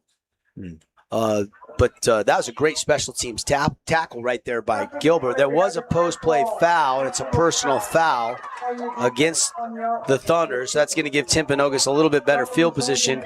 And the student section is having it's endless chalk fights in the stands right now. I don't know if we can see that. I'm just hoping I don't get hit with any shrapnel. You can see a little haze for those watching on our live stream. Yes.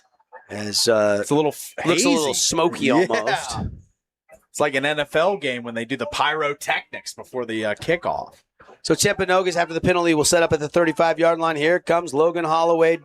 2 backs to either side. Gonna throw, stays in the pocket, steps up, has a man, and it's caught.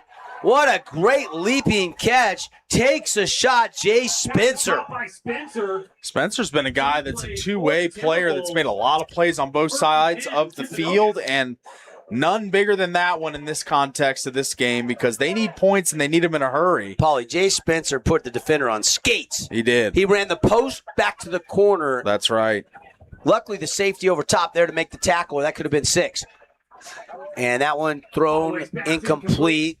Trying to find Zach McCann, and that was just a little bit outside from Holloway. Still 22-7. Again, Timpanogos scored early in the first quarter, but has not scored since. This Desert Hills Thunder defense has bent, but not broke all night long.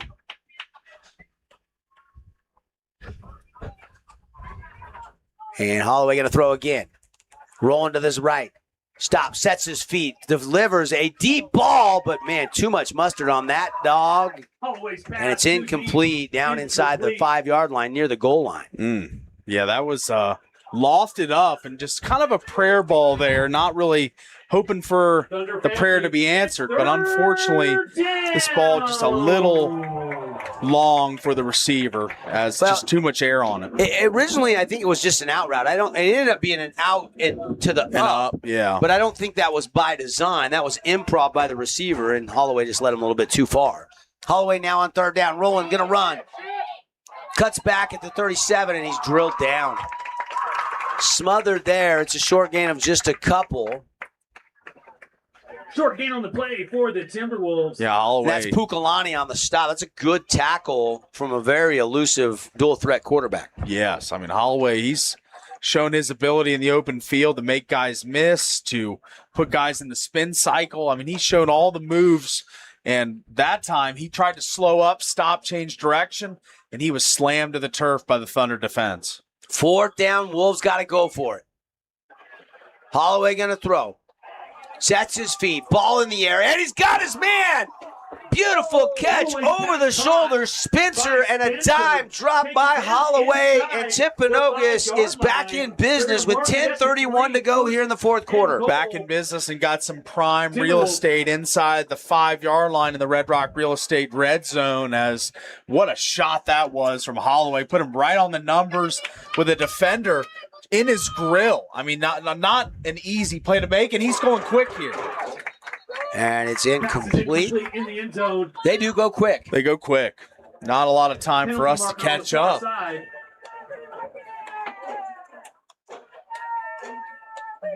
Do have some score updates. We'll get you on the change of possession.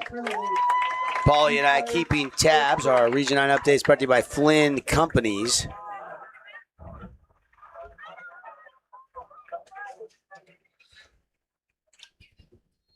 $10:28 to go.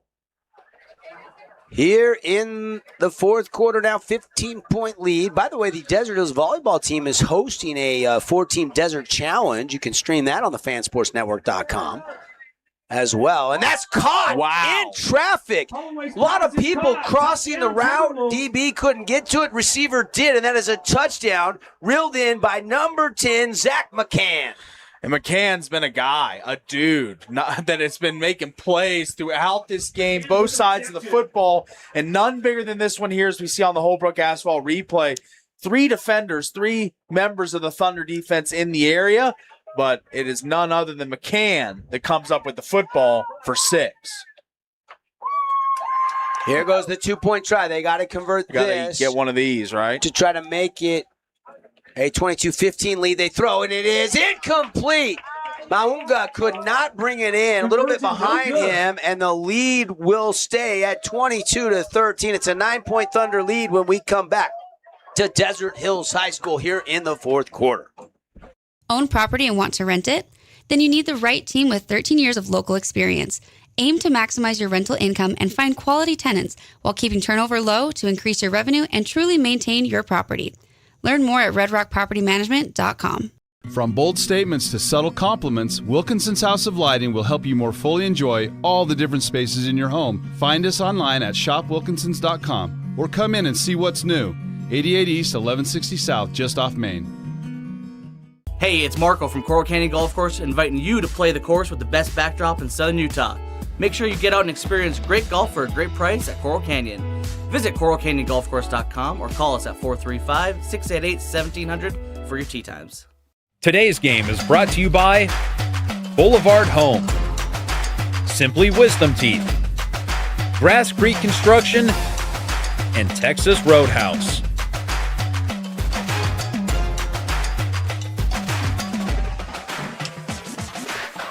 And we're back here after a beautiful quick drive for Timpanogos. Holloway throwing some dimes. Yes, some darts all over the field, and we got a brand new ball game all of a sudden.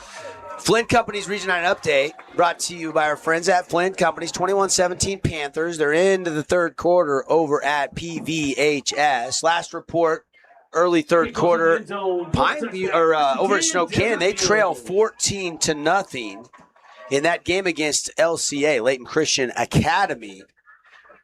I knew Layton Christian had some size and some speed.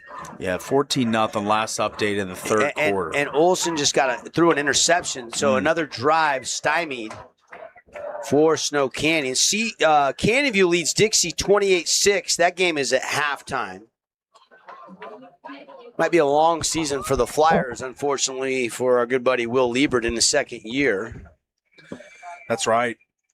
Hasn't been how he drew it up the first 2 weeks, that's for sure. Young team. Lot of sophomores starting, even some freshmen over there at Dixie. It's going to be a rebuild year, it looks like, for the Flyers. Yes, most likely. Out of the gun. First and 10, Thunder with the ball. No Seth Brown. And a spin move. And what a spin move it was for, was that 25 again, Lafayette? Yes, his fan club loving it in front of us. Why not for Lafayette? Beautiful spin cycle there. B button on the old Xbox, huh, Paulie? Yeah, that's right. Anybody play Xbox still anymore? Oh, yeah. A lot of people love Xbox. Just checking. You're not that old. Melosi Lafayette. Yes. The backup running back. Brown, I still have not seen go to the sideline to watch. Virgin now going to tuck run. Oh, wow. And he's going to pick up a good gain on first down. He's going to pick up 7. It's kind of a design run for Virgin there. We haven't seen many of those. I mean, I know he's an athlete, but not really known as a runner. But that time, that was a pure QB lead right off the tackle. And there is Seth Brown. He's stretching to the left of the tent. You can't see it from our camera perspective, but he is getting loose. He's still in uniform, so that is somewhat good news, I think, for Desert Hills, but he hasn't returned to the game. And now play action throw, and Andreessen behind the defense.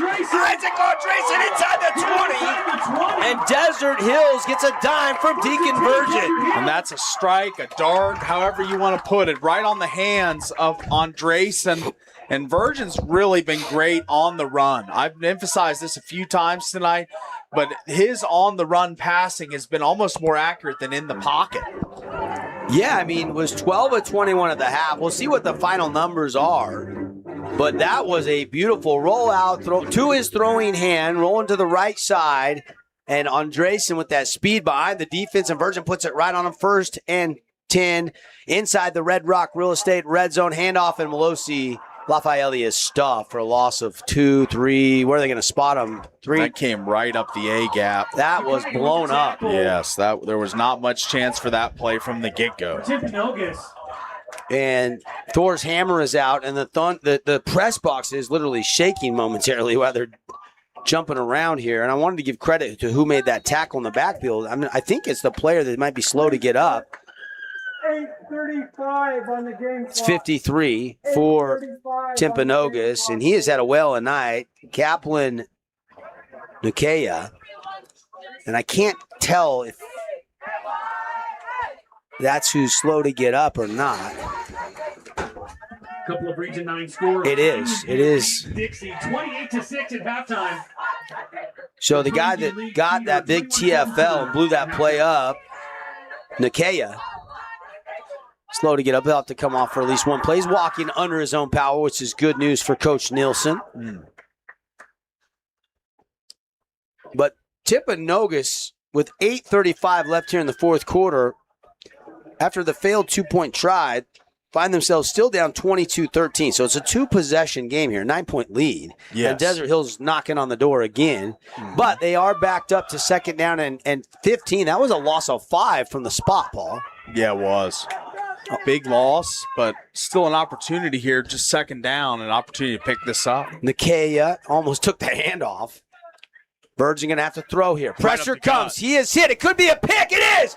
Picked off at about the 16-yard line, and tackle missed and got from the backside by Britton. I thought maybe he was going to keep his feet. He didn't. So Britton maybe saves a big return, but it is a momentum-grabbing play by the defense on the quarterback Virgin. He was hit as he threw it. Back-to-back plays where the rush comes right up the gut, right into his face, and he's hit, and it's picked off. And great play by Tag Britton here to chase down. Really good play by Tag. Huge effort there. You know, you love to see that, not giving up on a play, because that could have been potentially 6 for the Timberwolves if there's some blocking and things pan out for the Wolves on the run back. And really, you get credit for the interception. That young man's going to get some love. But if you go back to the pressure, that's what makes that play. The hit is the best, most paramount part of that play. And we got another timeout on the field. Take a look right up the middle. Just A-gap blitz. It just happens once again. You mentioned the new center for the Thunder starting tonight, and maybe that's just not passing it off to his guard and not knowing whose responsibility the A-gap is, but those rushers come free, and they hit Virgin hard there. They cause the interception. Diano Zadrozny. Diano Zadrozny was the guy that created that interception with that hit on Deacon Virgin. And what could Deacon do? He's in his throwing motion. I guess you could try to eat it and corral the ball at pad level and just take the sack and hope you don't fumble. But he's already starting to throw as he's hit. Yeah. That's just one of those plays. You tip your cap to the defense, and I'm sure Coach Baldery and the offensive line coach and everybody involved will take a look at that and see what the miscommunication breakdown was on that front for Desert Hills on that turnover. Yeah. It was right up the middle of the line, but that opens up the door for Timpanogos. This game is far from over, Paul. It does. Yeah, 8 minutes, plenty of time, 8:21 to be exact. Thunder going to blitz. Here it comes. They're setting up a screen, which could bode well for Timpanogos as he breaks some tackles down to the 40, still churning the feed down inside the 35, still fighting for yardage there. Good play design against the blitz, and a big pickup on first down for Timpanogos. That was Dylan Morgan. First time we've called his name. He's the backup running back. Yeah. I don't know if Coach Nielsen knew that the heat was coming, but the perfect play was called for that situation with that screen. What a great execution and a nice pickup. Morgan to the right of Holloway. Logan Holloway, the quarterback, has it. Looking to dump it. He goes right back to his man. And this time he's going to break another tackle, spin, and then finally brought down shy of the 30. He'll get the 32. Beckham Anderson again making another play out there. Had a lot of tackles in this game tonight, but had 6 in the first half, and 4 solo. Yeah, he's been everywhere. He has been playing with his hair on fire tonight. 7:38 to go. Holloway looking, runs into his own man. Wow. Breaks a tackle. And now he's got some room to the sideline and gets out of bounds, turns a little lime into lemonade. Yeah, that was a sure sack. It looked like dead to rights in the backfield. He spins out and finds his way to the sideline as this just looks like right here. There's so many Thunder defenders, and he spins away and finds the sideline for a good 15-yard gain there, 10, 15 yards. That's an impressive pickup. Tofua was the guy that looked like he had a surefire sack, and he spun out of it. Quick pass, complete, outside the numbers, and then driven down. That will keep the clock ticking, still 7:20 to go. Yeah, all this Timpanogos actions at the sideline. They want to preserve the clock as much as they can. Great effort there by the Thunder, tackling inbounds in the field of play to keep the clock moving. We're at 7 minutes, 7:05 and ticking now on the Wilkinson's House of Lighting scoreboard. And a pass outside, but they blow the play dead. 9 minutes and 51 seconds left down in the first half. Moapa Valley and Hurricane tied 14 apiece. Wow. That's surprising. According to Nolan Perry's power guide, the power rating differential was 17 in that game, but they are tied early in the second quarter. Yeah, I think they started slow against Virgin Valley as well and then kind of erupted in the second half. So we'll see how it trends tonight. Clock continuing to tick. Down to 6:45 to go as Holloway snaps it for Timpanogos. He's under pressure. Beats with his feet. Breaks out of the pocket. Out to the right side. Down into the red zone. Near the 10-yard line, Logan Holloway. It's just effortless speed. You know, it just really doesn't look as if he's running very hard or fast, but it just looks like he's just out there putting forth what needs to happen for the Timberwolves to get back in this one. He knows that they're covered up downfield, and he's making the runs when necessary. Holloway out of the gun, going to throw here. Looking left, sets up a wide receiver screen. Good open field tackle made. The catch is by number 3, Ian Longhurst, and then brought down immediately. No clock on our score bug tonight, so there is 6:22 and ticking in the fourth quarter on the Wilkinson's House of Lighting scoreboard. This is getting down to it if you're the Timberwolves. And, of course, coming up when we're done, we'll have the Johnson Pediatric Dentistry postgame show. We'll hand out the Appliance Wholesalers Plus Playmaker Play of the Game, Star of the Game from Findlay Subaru, and our Jersey Mike. Sub of the game, and there's a sack for the Thunder. Number 97 for the defense coming up clutch. He's been elusive all night long, and they finally... Asher Snow. Yeah, Asher Snow with the sack. The big fella getting there. Love to see that. Love to see some defensive tackles make plays and get in the mix. And, this has been a game all night long that's been nip and tuck, back and forth. and it's just been fun to watch. I mean, these Timberwolves do not want to quit on this game, and they're fighting to the finish here. 5:34 to go, fourth quarter. 22-13 our score. Timpanogos, Desert Hill. I knew this would be a battle, an absolute battle tonight.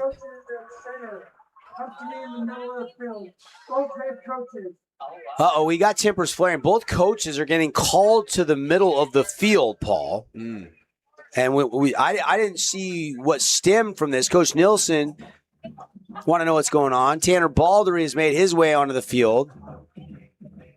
Gene Van Orden and Tim Welch are standing with both coaches having a conversation. And this one probably saying, hey, let's get the guys in order. This is getting a little juicy. It's probably getting a little chippy down there at field level, but, it's just it's been a game that's been back and forth and, kind of lead changes and all kinds of different ties, and we've had all kinds of different action in this game, and every game tells a different story. Every chapter writes itself, and right now this is the most important chapter in the book for the Timberwolves, converting this with a touchdown. I need these fans quit playing during live ball. Now he's warning the fans of something during the live play. And now Tanner Baldery is calling his entire team in. Everybody's taking a knee. And now the same for Coach Nilsson. And we'll try to sort it out. We'll take a 30-second timeout, and we'll make sense of this as the officials trying to get control of this game when we come back. Hey, it's Marco from Coral Canyon Golf Course inviting you to play the course with the best backdrop in southern Utah. Make sure you get out and experience great golf for a great price at Coral Canyon. Visit coralcanyongolfcourse.com or call us at 435-688-1700 for your tee times. Your child's sports journey starts with the City of St. George Recreation. From their first steps on the court or field to becoming a star player, our youth sports programs are here to develop talents and teamwork skills. So get out and play. Check out all the sports and get signed up at sgcityrec.org. Cedar just took the lead. Oh, we got an update. We're still in a delay here. I think what coaches are maybe complaining about on the Timpanogos side, maybe the band playing during the action so they can't hear the whistles or something. But I haven't noticed the band playing. But maybe that was something when he addressed the fans. I'm not sure. We'll find out probably a more detailed thing after the fact, and this game's over. Let me check some more details here, Paulie. What do you think was going on? Yeah, it was. It's hard to say what kind of happened here. Is that you call both teams to midfield and question or kind of talk to both coaches? Well, I mean, that was kind of something I hadn't seen in a long time, if ever, in football. And it could have been maybe a word said that's out of line, and there's a warning been issued. Maybe they didn't know who said it. That can be part of the equation. You don't want any kind of derogatory word said on the field of play, or sportsmanship should be paramount. Sure. That's a guess on my part. I'm not quite sure. And a screen pass is dropped there. A little frustration from the Timpanogos receiver on the far sideline. It's crazy to think that our key to the game pre-game is fourth down for the Timberwolves. Our key to the game pre-game for the Desert Hills Thunder was the screens and the RPOs. This entire drive has been screens, quick outs, quick passes from the Timberwolves, and it's been impressive. Cedar has just retaken the lead on Pineview, I believe. And Dixie's roaring back. Yeah, 28-20. They've got back in that game a little bit. Yes. They're going to try a field goal here. This is going to be a 34-yarder, and it's good. Timpanogos taking the points here to cut it to 22-16, and that is very big in this situation where it's now a one-possession game.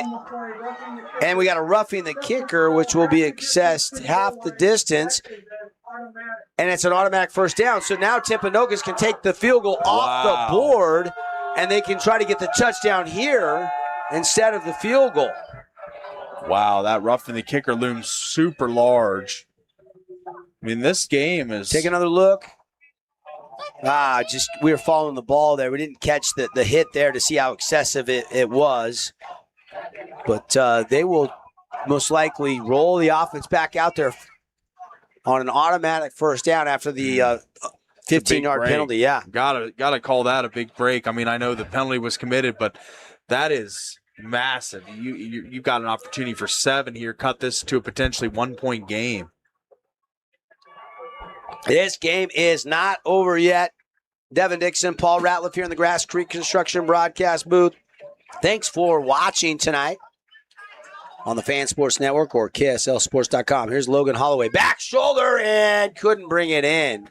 That is almost an unstoppable play, and they have been on time with that throw more often than not tonight, Paul.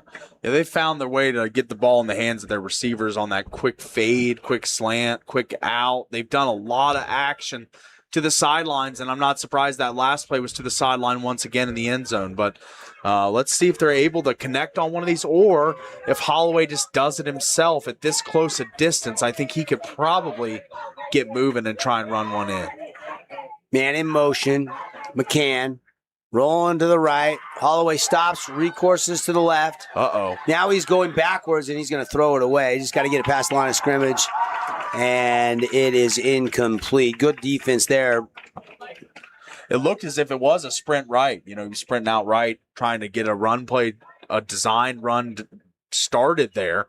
But the Thunder converged, made a great play on him, and didn't allow him to get outside, so he had to revert back and go backwards, reverse course, deep into back towards his own territory, and ends up harmlessly throwing the ball away to bring up a 3rd down. 5:22 on the clock. Looking to throw. Holloway checks it down. Swing route. Caught. Hit comes. And not much there. It's going to be 4th down for Timpanogos. And now do you roll the field goal unit back out again? I think you do to make it a one-possession game. It's a 9-point lead as it stands right now. You got to take the points because the clock is ticking with 5 minutes and some change left here in the 4th quarter. By the way, Pineview has got the lead on Cedar 28-17. That's the other game we're streaming, presented by the Boulevard on the Fan Sports Network and KSLSports.com. Yeah. IMG Academy's landed on Lone Peak, who beat Crimson in the opener last week. They're up 38-0 against the Knights. Crimson leads 14-13 up at Provo. That game getting into crunch time in the second half. And field goal hits the upright. It's no good. Oh, no. So the penalty actually ends up backfiring somehow, some way for Timpanogos. Yeah, it goes from a converted kick, and the rough and the kicker extends the drive. Then you get a closer kick that doink off the upright, as we see there on the Holbrook asphalt replay. Wow. And then the students love it. They're getting juiced up here as they see the win in sight. Under 5 minutes on the Wilkinson's House of Lighting scoreboard, 22-13. Thunder lead this one, and they are starting to feel it a little bit with another long drive and potentially some more points. I think you could probably put this one on ice if you're Desert Hills. A lot of close games tonight for Region 9 teams, Paulie. I mean, 14. Hurricane is deadlocked down at Wappa Valley. You know, I just mentioned Crimson up by a point. You know, Dixie trailing Cedar right now by 8, but that they've closed the gap. Snow Canyon down 14, but there's still time left in that game, with this game starting an hour earlier. But the length of this game, the other games are starting to catch up. We're now approaching 3 hours into this football game. A lot of passing tonight between these two teams. Yeah, a lot of passing, lots of incompletions, lots of out-of-bounds plays that have kind of knocked the length of this one a little longer, but it's been a really great game, so we're not complaining at all about that because this has been a fun one. Remember, if we get over 25 points in any Region 9 game, fans, you win with the Holbrook Asphalt Big Score Dessert. Tonight, after the game, you can head over to the St. George Yogurtland. It's good only at the St. George location. Say, I'm here for the Big Score Dessert. They'll give you 5 ounces of free yogurt at checkout. Anything extra, you might pay $1 or $2, depending on how big you go. Paulie will load it up. I like the plain tart with the cheesecake cubes and a couple strawberries on it. There you go. That's my ticket. Brown is back in, Paulie. Oh, nice. He breaks the tackle. There's a flag down. He's going to get about a 5-yard gain. Hard-earned 5, but flag pending. That was the best thing I've seen since he went out with the injury, seen him come back as We saw him in the tent kind of getting some work done, and he looks just as spry as he did. And Mizukawa is coming off the field and just goes down on the sideline. He's the emergency center that got called into duty. He's done a tremendous job tonight. We called his name a few times early in this broadcast. Snaps have been great tonight in the shotgun all night long. They don't have any fumbles, but he just came off the field with maybe a cramp. I'm hoping it's just a cramp for Taysom Mizukawa. Virgin first and long, so they're behind the sticks after the penalty. They'll go end around to Andresen. Andresen using a burst. He's got a little room. He breaks the tackle. Second level, 30-35, all the way out to the 37-yard line. That is a 28-yard run for Andresen. Andresen on the jet sweep. It's been a common theme tonight. He's really been a great difference maker on the edges as he knows when to cut it up. There it is, as we see on the Holbrook Asphalt replay.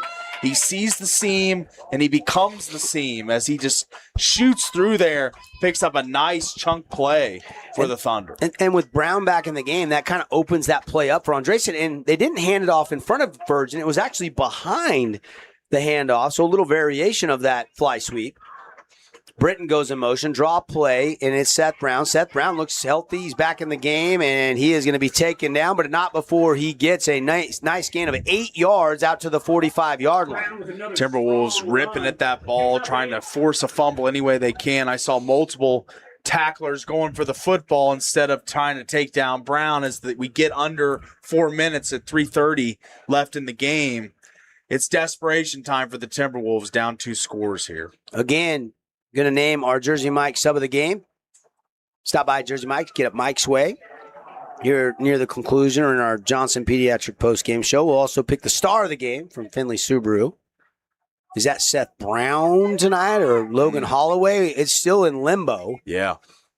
And, of course, our Appliance Wholesalers Plus Playmaker play of the game. We got some big plays to choose from. We'll sort it all out. Another good hard run by Seth looks Brown. Healthy.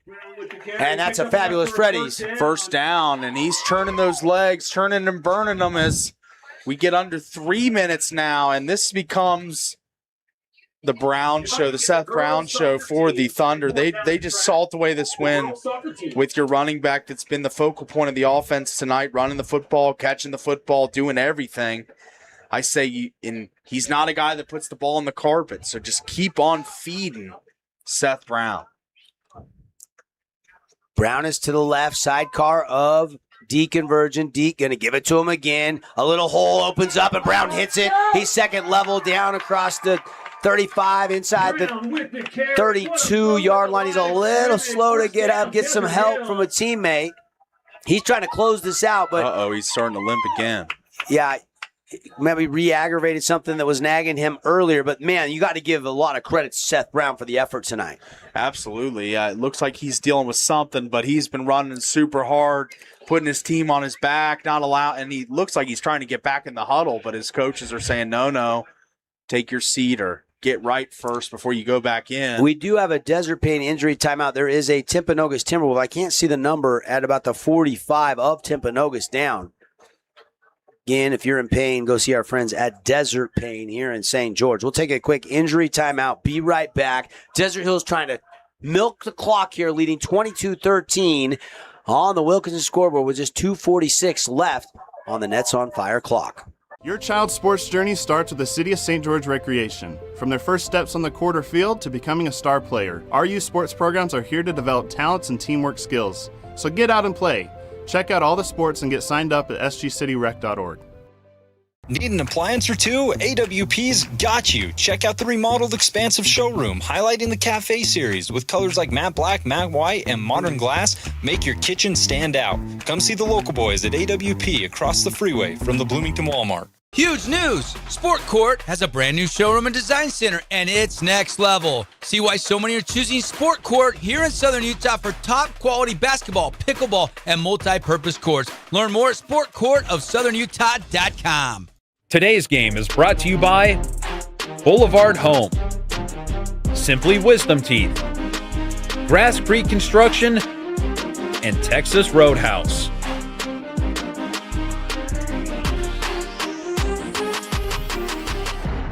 Back here live at Desert Hills after the injury timeout. I mean, it's hot. It's late in this game. These two teams have been battling. It's been a very physical game tonight. Yeah, it has. And Desert Hills has it 1st and 10 at the 33 of Timpanogos, leading by 9. And that missed field goal looms large. Might have deflated this Timpanogos defense, who might just be running out of little gas. They've been going to the ground and getting some chunks, and they're knocking on the red zone. Andresen goes to make it a full house backfield. They'll give it to him. He'll cut back. He'll slither ahead, and he'll get a couple, maybe a 3-yard gain. Andresen with the carry, picks up 2, maybe 3 on the play for the Thunder. And Andresen done a really good job reading the line tonight, whether that be one cut and go, hesitating behind the line until something opens up, using the jet sweeps and just using his speed. He's been a very perceptive runner. I love to see what I've seen from him tonight. We want the student body and parents to join in. This is the Norwegian row. Let's go, Thor! They're doing the Norway World Cup row with Thor on the Thunder sidelines during this timeout. You could probably hear it. Yeah. And let's go. They're going to fire up this crowd as it's crunch time here at Desert Hills.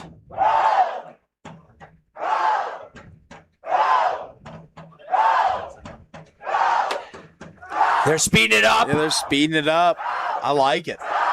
I knew some of the World Cup traditions were going to be adopted. There we go. Well, can't see it very well from the top camera because it's kind of blocked by the fans and the gate, but having some fun. Packed house here at Desert Hills. And this game has been as advertised. We were talking about it on our show this morning, Paulie, how Nolan Perry's power guide had a 5-point differential in the power rating, and now Timpanogos had a big win week 1. Desert Hills got some confidence with a big road win in week 1, but something got to give tonight. And both teams have squandered red zone opportunities. Both teams have got big turnovers on downs and lost on offense on turnovers on downs. Yes, absolutely. Both teams also stalled out in the red zone a couple times, or one time each, or a few times for Timpanogos, but Desert Hills once. And here is a big-time play outside, and it is going to be touchdown Thunder. Just what they needed. That is the exclamation point for Isaac Hall. I believe that's his first touchdown of the season, and the Thunder, with 2 minutes to go, take a 28-13 lead. Yeah, look at this. This is a shot out of a cannon, a powder keg here from Hall as he gets one guy in space, just beats him to the edge, and then he just pieces out to the end zone for the touchdown, and that one puts this on ice. And right down there in front of the fan zone, where we got, I think that's Shannon and the crew down there. And extra point is up and good. Brought to you by We Win Injury Law. They will win for you, period. And it's 29-13. And that may have been the knockout punch, Paulie. I think that was the crushing blow for the Timberwolves' comeback opportunity. But what a play it was. Isaac Hall, as we see it again here, just goes at a nuclear speed just around the corner, and no one's going to catch this dude when he gets that edge. Hey, and downfield, Heiner threw a really good block down around the 7 or 8 yard line to kind of get him that final edge. A little bit of a better angle by that first would-be tackler. Probably maybe would have had a chance to get a shoestring tackle. But, Desert Hills has some speed, Paulie. Yeah, they do. I've been impressed. First sample for me of the Desert Hills offense. It keeps you guessing. It's got a great running game with a really mauling offensive line. Then you've got Virgin in this complement of offensive weaponry at receiver. And that was something that plagued them last year, is they did not have great quarterback play. Yes. I think they played 3 or 4 quarterbacks, and Virgin's really taken the role and run with it, and he's doing a great job in this early season. Had a couple picks, but his touchdown-interception ratio really good, and I think it's going to continue to get better. Returnable for the Timberwolves. And Gilbert again with a special teams tackle. Peyton Gilbert, that's his second special teams tackle, and you got to find ways to stay involved and do things like that when you're the backup, and he's had his fingerprints on special teams tonight. Maybe a late candidate for our Jersey Mike's sub of the game. Yeah, absolutely. I thought that was great kick coverage there by the Thunder. And Gilbert is in at the left. No, he's not in. I was thinking he was in. That's 34. That's my mistake. He's been in there. That's Beckham Anderson all night on the left corner. And Chauson Brazel is at the right cornerback, and he's still got Malafau with the safety, and then the other safety. So all the starters are still in defensively for Desert Hills. Still trying to make sure they're, even up 29-13, want to play out the string here. Holloway out route, incomplete. Phillips in the vicinity and coverage there. And Desert Hills closing in on going 2-0 under Tanner Baldery and Carl Franke. There's only a few coaches. Tanner Baldery was on staff with Mark Murdoch and then Rick Barry, Coach Taps, and now it's his turn to lead this program. But getting Carl Franke back to call the offense has been a huge boost. The play calling has been terrific tonight. The RPOs, the screen game, the balance between the run and the pass. I really thought he's called a nice game tonight. I thought so, too. I think it's been a really good run-pass distribution. And then you had guys like the linebacker coach, Gabe Sewell Jr., bringing alumni back. Sam Stevens is still retained on this staff. And then some other new coaches. Tanner Baldery is the defensive coordinator as well as the head coach, from the best of my understanding. Doug Roberts is still floating around. He was on staff prior.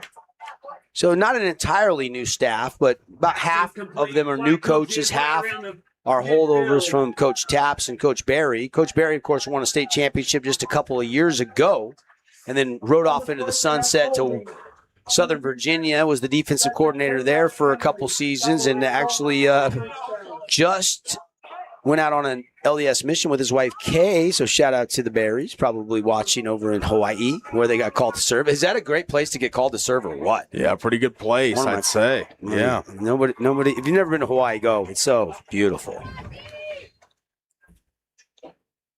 Holloway not going to stop slinging it, though. Hey, Coach Nelson, they get into region play. They keep working, getting better. This is a very talented offense. I think Holloway has thrown it 40-plus times tonight. As he'll have nobody open downfield, he'll tuck out of bounds.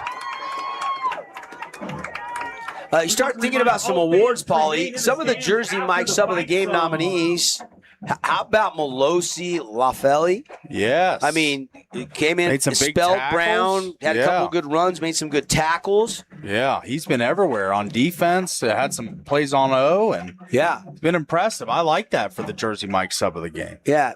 An honorable mention, I think, to Gilbert there on special teams. And you got to give a shout out to Mizukawa. I know he started tonight at center, but he's not he's your emergency center. What a great job by Tayson Mizukawa tonight. Yeah, learning he's a done new a great position job as well. And then flag down, fans don't like it. It looks like it's against the Thunder. Underplay, pass interference on the PI on the Thunder. I think your player of the game, Virgin, a couple touchdown passes, and Seth Brown, one receiving, one rushing tonight. And playing through the injury, and Seth Brown, that last drive was incredible. And that set up that 31-yard touchdown run for his teammate. Yeah, Brown's been brilliant. 101 on the clock at the adjustment in the fourth quarter here. Love the night from Beckham Anderson, too. Yeah, Beckham Anderson's been scintillating. He's been great. Go to the tennis courts for the He's made a lot of solo tackles. I'm throwing out nominees. You get the final say in our Findlay Subaru star of the game. Okay. Holloway going to throw. It's a little corner route. Caught. Good catch. No, they didn't get the foot down. No catch. Stop it out of bounds. And 54 seconds. Clock will stop. Desert Hills leading 29-13. Also, you start thinking about the play of the game. That 75-yarder got called back. The momentum swung, though, honestly, on the two-point fire drill. I think that is. And then the 25-yarder on the next drive to Virgin to Britain. Yeah. Those two plays seem to loom large for me. And there's an interception as Holloway underthrew it as he was hit. Return to the 50, 45, back to the middle of the field, flags flying in, and finally Brazel is stopped at the 45, and he's had a couple penalties. Good for Brazel, Yeah, you gotta getting feel an good interception. for him. Yeah, kind of been picked on a little bit tonight, thrown out a lot, some penalties, but right now he's picking on the Timberwolves offense with this interception and run back. Great play for the youngster, great play. Yeah, and again, like we talked about when Virgin was hit and threw the pick earlier in the second half, that the same can be said there. You're just trying to make a play. It's desperation time. That's a gift-wrapped Oski there, but Brazel, he's gotten better as the game has went on. Have you noticed that? Has. I mean, Hilliard is out, and I thought these two corners against a good passing Timpanogos team have held their own. Yes, I've thought so too. After the play, we have a dead ball and sportsman. A lot of penalties in this game tonight as well. Desert Hills post play. So the interception will count, and we'll take a couple kneels, and this game will be on ice. Yes. Paulie, who is the Findlay Subaru star of the game tonight? Again, Brown, Anderson, Virgin, Andresen, some of your leading candidates. Yes. Tack Britton's been great tonight. Yeah, it's really hard to name just one here tonight. But if I had to name one, maybe I'll do one offense, one defense. For offense, I think it's got to be Seth Brown. He had the injury, comes back. He's got 2 touchdowns. He's been a threat out of the backfield, receiving, running the football. He's a terror. He's really paced the Thunder offense today. When they needed a play, when they needed 3 yards, when they needed a first down, they called on number 2. So I'm going to go Seth Brown for offense. And defense, how about Beckham Anderson, the corner, number 34? He's made a lot of plays tonight. Stepped in front of some contact, some incredible deflections in the passing game. So I'll go Beckham Anderson defensively for the Thunder. All right, your Findlay Superstar of the game. See the all-star lineup over there on Sunland Drive at Findlay Subaru. Hooking up every school with rally chows this year, and our pep rally pit stops. Been a long-time great partner with sports on the network, and it's on ice. Quickly, the Appliance Wholesalers Plus Playmaker Play of the Game. Paul, what's it going to be tonight? Brought to you by the guys that have some great hot sandwiches. Get it Mike's Way at a local Jersey Mike's. I'm going to say that Isaac Hall, little jet sweep to put the icing on the cake and really put it out of reach. I'm going to say that's the AWP Playmaker Play of the game. Okay. All right, there you have it. We'll take a break. When we come back, we're not done. We're going to break it down. We'll get you some final stats as soon as we get them. And we will put a bow on this one. Desert Hills wins it tonight. They improved to 2-0. Timpanogos drops to 1-1 in a non-region Week 2 game in the high school ranks here in the state of Utah. The final score on the Wilkinson's House of Lighting scoreboard, 29-13, Thunder roll. Huge news! Sport Court has a brand new showroom and design center, and it's next level. See why so many are choosing Sport Court here in Southern Utah for top quality basketball, pickleball, and multi-purpose courts. Learn more at sportcourtofsouthernutah.com. At Findlay Subaru, we win for our customers. From the first handshake to you driving off the lot, our team runs the perfect game plan every time.